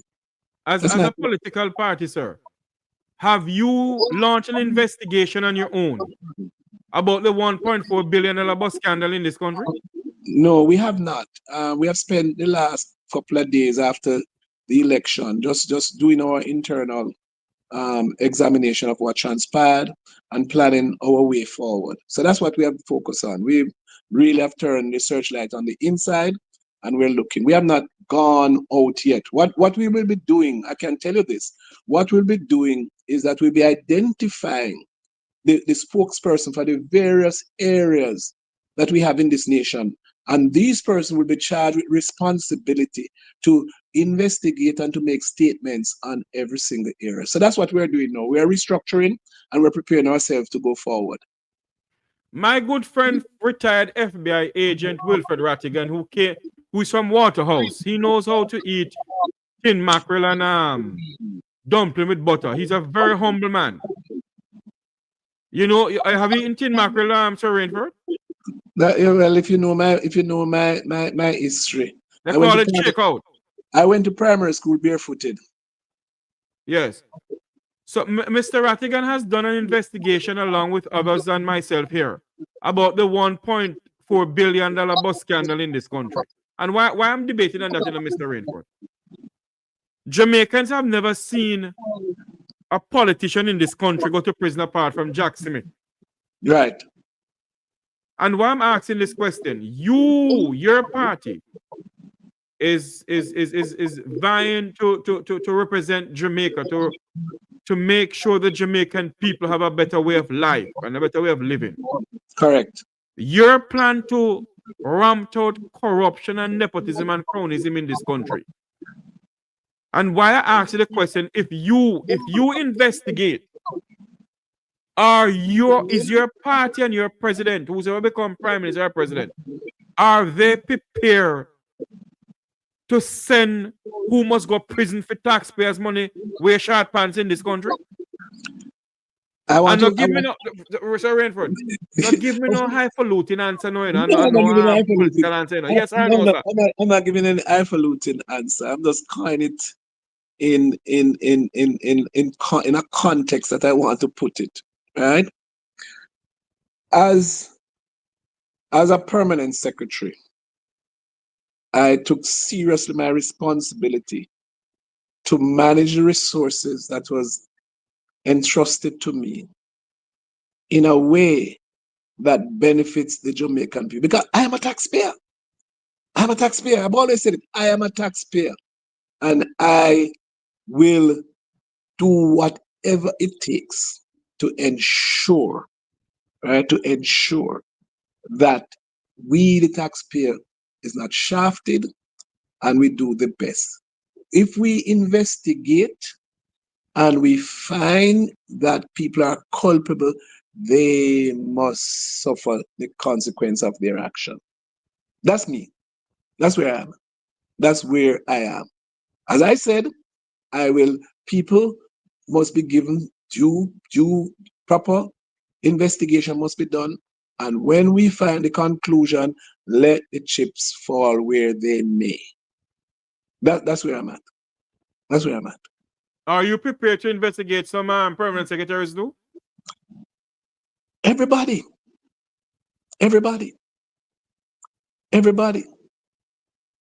I had to go before the Public Accounts Committee of Parliament to talk about things that happened in my ministry.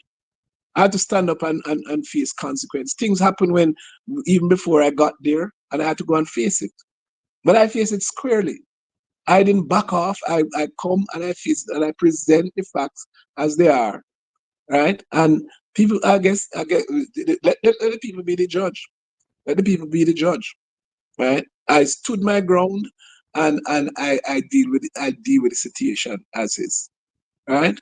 Believe you me, I have dealt many situations I've dealt with, right? And I could relate to situations that I stood for, that I was commended by a prime minister for the stance that I took. Yeah. Was that PJ Patterson? No. Papa Eddie? No. I'm young, Honorable Michael Manley. I'm not so old. No. Mama P? No. Bruce Golding? Bruce Golding commended me for the stance that I took. Yeah. Because you serve both the JLP administration and the PNP administration. Yes, that is correct. Pastor Rainford? Yes. Your take on the last election happening in this country, sir. Do you believe that some hanky-panky went on from the EOJ? No, but as I said to you, that I can't make any conclusion unless there are proper investigation, right? So is your party prepared to investigate this?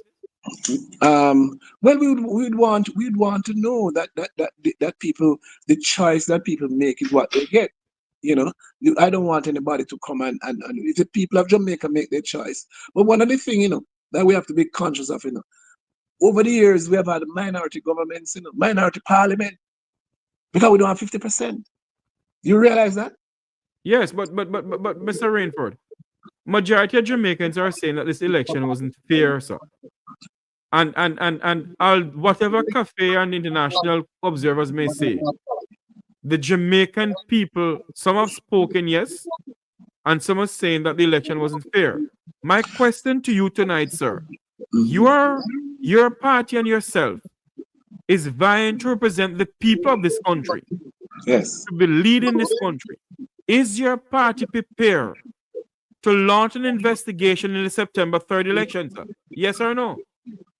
That decision has to be taken by the executive of the party. As I said to you earlier, what we're doing now is to review what had taken place in terms of our own performance, is to restructure ourselves going forward. That's what we're focusing on right now, right? And once we have decided on restructuring, we will say to the Jamaican public, this is where we're going. Now, in terms of that, in terms of our examination of what took place in the election and so on and so forth, that decision will have to be taken by the executive of the JPP. When would I get the president to come on the program and speak to us? I know that we're under a little pressure now. I'm sure by next week. That's too long? No, man. Next week is good for me. Yeah, by next week, I will get him to come. I want the president and the minister of defense to come on, All right. Because I want to know if we're planning to buy an attack submarine with nuclear weapons on it. Okay, I'll ask the defense person to come on, who has more in that as well. Because we need to know about these attack helicopters and these submarine that we decide to buy. Yes. Because I don't know. For defensive purpose. For defense purposes. Yeah. We're planning to invade Trinidad and Tobago for the oil? No, we're protecting them. Because we're one Caribbean. But Trinidad have their own protection already? No, we all need help in the Caribbean. Okay, sir. Mr. Rainford, Pastor Rainford, Pastor Robert Rainford. I think there's somebody want to ask you a question here. Go ahead. Hold on for me. Good night, Miss B. Hello, Miss B. Hello? I don't know what's going on. I'm not getting Miss B at all.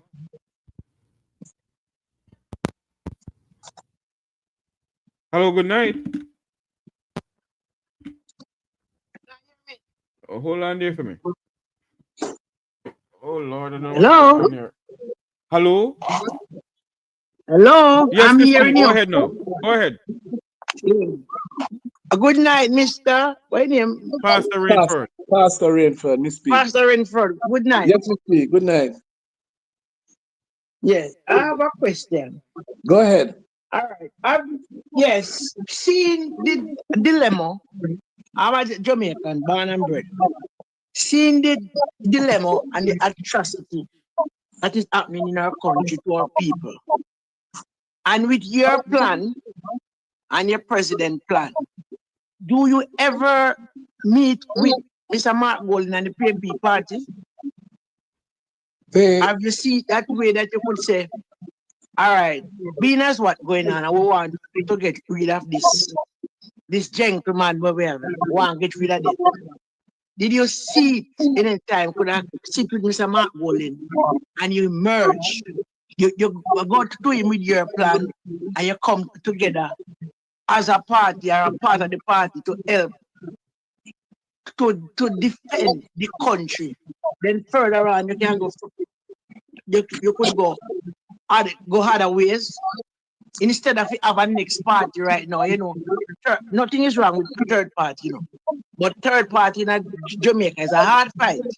But to get rid of this monster what we have here, and for the betterment of the country and for the future, do you see any time to link with the opposition party and say, make we team up and work together for the betterment of the country and the people? Because I sit here and listen to you keenly. Most of what you are saying, just a few of what you are saying, that is also in the PNP's manifesto. But they are not in the said words that you say, but it is in their manifesto. You understand me? The only difference is when Jeffrey said with the only helicopter and the submarine, the part never in there. But most of the education part, the housing, the garbage cleaning, all of what you say, Mark Walling have that on his agenda. He's only say it in a different word. Okay? All right, Miss P, make it answer you. Hang up and make it answer you. Because this is the only call I'm taking. Yeah. Yes, Miss P. Thank you for that. Thank you for that question. You know, one of the challenges that we have, right, is that these two parties have ruled Jamaica for 63 years. With an iron fist. 63 years. These two parties have ruled Jamaica for 63 years. In the 2020, when we form our party in the 2020, the PNP reached out to us and asked if we could join them, right? Having worked in government, I also to people the belly, right? The philosophy of these two parties, and this is why 60% of the population don't want them. You know? The philosophy of these two parties is not in the best interest of Jamaica. That's a fact. And this is why we have had minority parliament for how long? They can't get 50% of the vote. Put the two of them put together can't get 50%. Right? So you believe you can get 50% of the votes if you get in? Watch me next time. Watch me next time. Watch me next time. Watch me. The two major political. Lean back in the chair. Sorry. the two major political parties cannot get 50% of the vote. Let me answer the question, Ms. P. Right? We have seen them, and if you listen to my jingle said, if the JLP is failing you, why put them back? And if the PNP had no chance, right, and they didn't do it, why recycle them? Yes. Why recycle them? That's what I said. Right? Recycle them. Right? So I'm saying to you that what Jamaica needs is a breath of fresh air, a new approach to politics in this nation. And that's what the JPP is bringing to this nation. A new approach that we have never seen. And that's how the prosperity will come for Jamaica. Because we are not putting ourselves out there as we are the person that we want power. What we are putting out there is what we can do for the Jamaican people. And as I said to you, Brother Jeffrey, earlier, I am a Jamaican, I am a taxpayer. Right? I want the best. I have grandchildren, children and grandchildren. I want the best country for them to come up into. Not what I have experienced over all of these years of my life. And that's why I go out there, and that's why I said I put myself out there. I could have just go sit down, relax, and so I have achieved a lot, and I could have said, well, let me just relax and look kind until the Lord ready for me. But I cannot sit back and see what is wrong in our nation and don't do something about it. I have worked with the JLP. I've worked with the PNP in government. I work with the JLP in government. I have seen it. I know it. Right? You said that to answer Miss P question, because Miss P asked the question. You said that the PNP approached you before to join with them. Is that so? In 2020. Yes. And you decide not to. Why? Because the philosophy is not right. The philosophy is not right. We said it to them.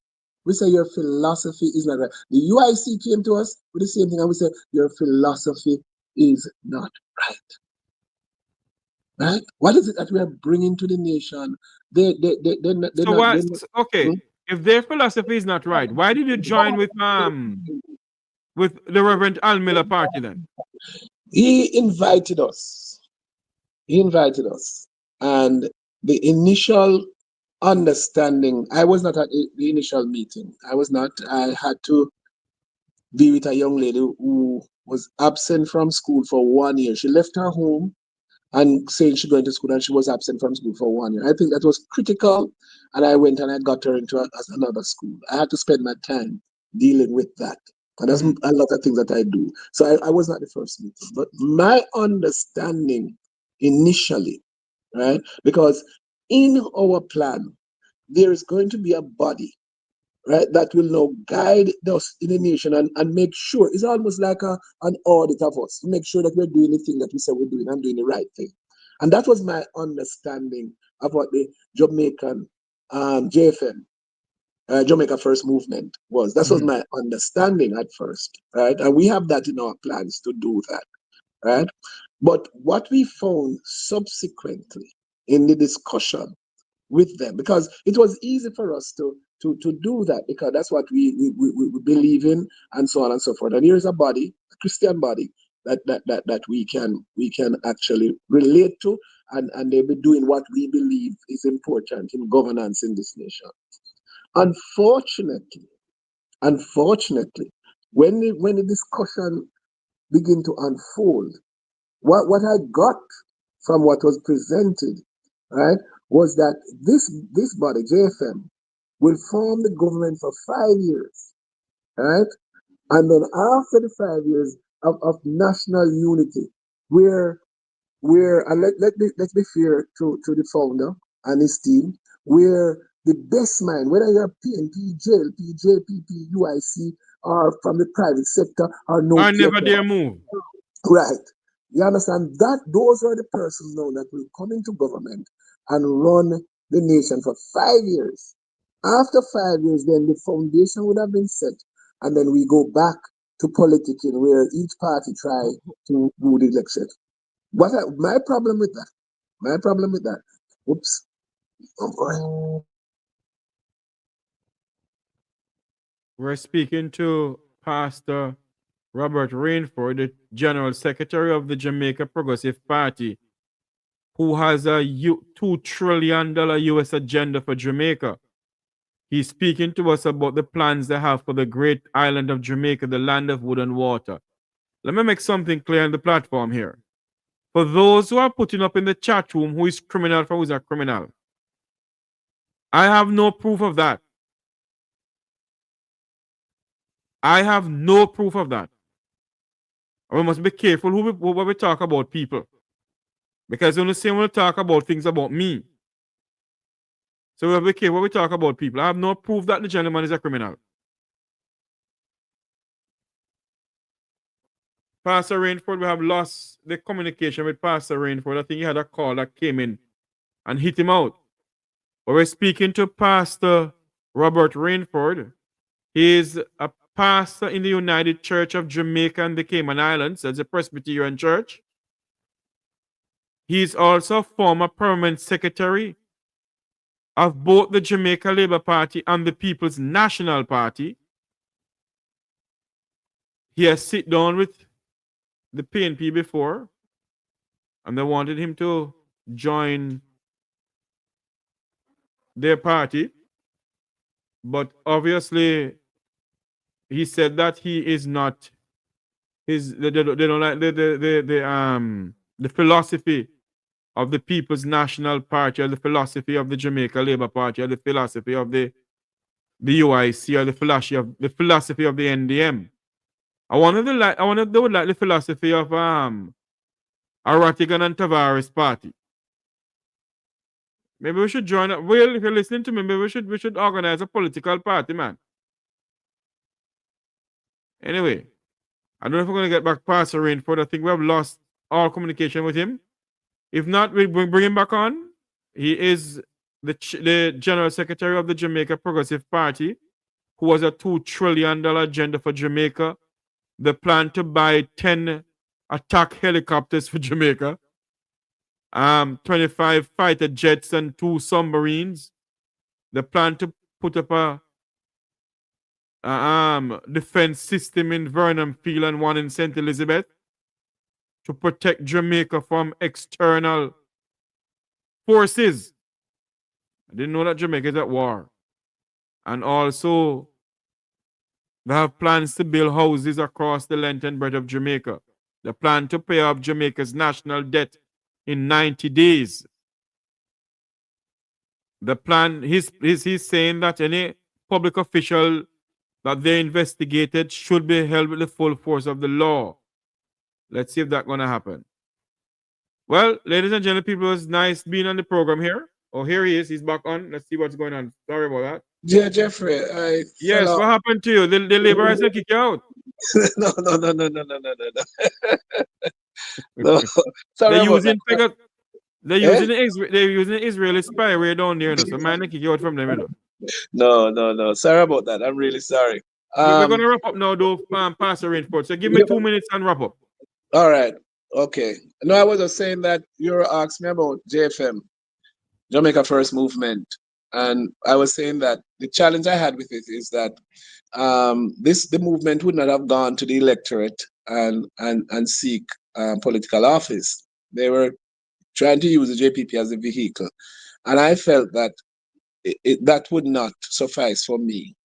Right? To me, it was almost like a coup where a body went in there, the electorate will vote for this body, and then you give your power to somebody else. I don't think that was constitutional, and I don't think it would work. So that's where the challenge was. Right? So we had to say, not at this time.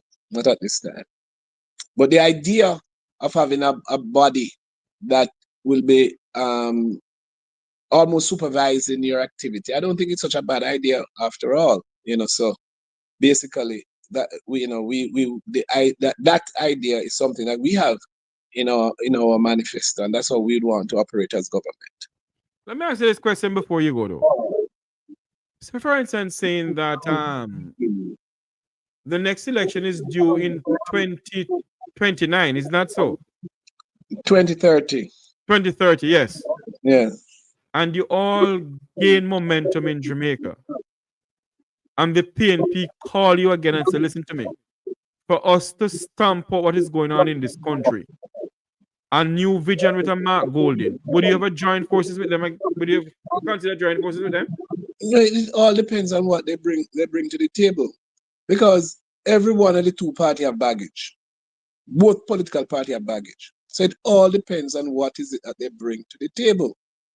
Right? We're not gonna say no until we're gonna examine everything that he said and so on and so forth. So we're not gonna just say yes, we will do it.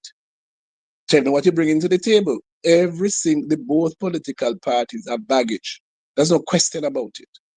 Right? And we need to face that squarely. 63 years of what we have faced in this nation. This is where we are today after 63 years. And both parties must say we contributed to whatever Jamaica is today. That's a fact. That's a fact. You know, Pastor Rainford, I sit here and I listen to you and I read your manifesto. And I still have to go through some part of the manifesto the same way. Because I want to know your take on tourism in Jamaica. We can't talk about it now because I got to run. Yes. But we're going to bring you back on, and we're going to bring back on the president to come on. So I'm asking you to work hard for me to bring the president on. Most definitely. Please. And you and I will talk off air pertaining to other issues that is facing our country and how the Mek Wi Talk program can assist you. Certainly. We really want to do that. All right. Yes. Thanks for having me. Thanks to your listeners. And, I just pray that we will continue this dialogue in the future. Indeed, my friend. Thank you so much. Pastor Rainford. Yes. Robert Rainford of the Jamaica Progressive Party, General Secretary. He's also the pastor of the United Church of Jamaica and the Cayman Islands. Thank you for coming on, sir. Former permanent secretary of both political parties in Jamaica administration. Thank you so much for coming on, sir. God bless you. God bless you too. And thank you for having me. God bless you. You're welcome, sir. This is where we're going to say so long for tonight. I will not take any calls because it is well spend a chat too much for the whole night. It is now 10:24, 9:24 in the land of wood and water. Until you hear my voice again, I'm Jeffrey Tavares saying so long.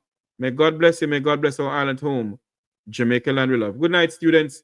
And remember, we have these products for sale, and we will tell you some more about it come next week, Monday. Tomorrow is the swearing ceremony of Jamaica's 10th Prime Minister. I am being told that there will be a mass demonstration in front of King's House.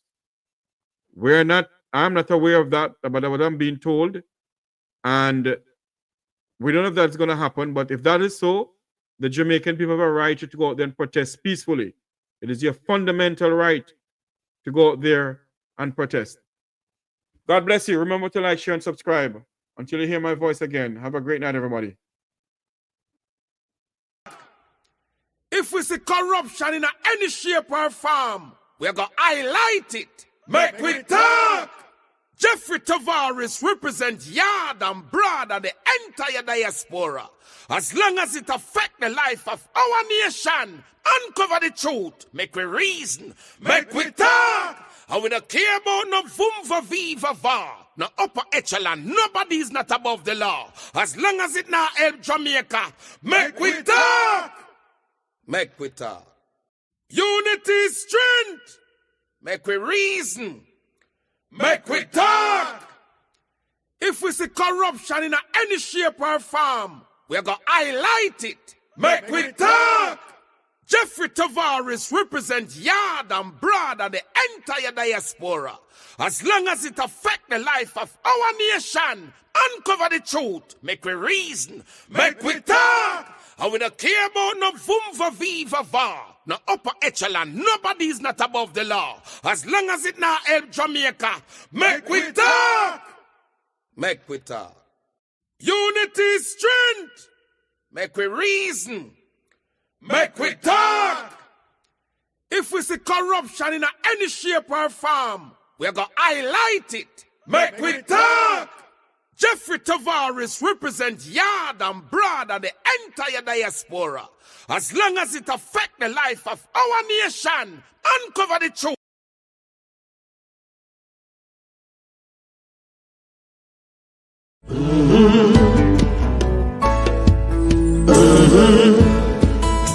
When the game gets rough and this life just seems so tough, Mek Wi Talk, my people, Mek Wi Talk.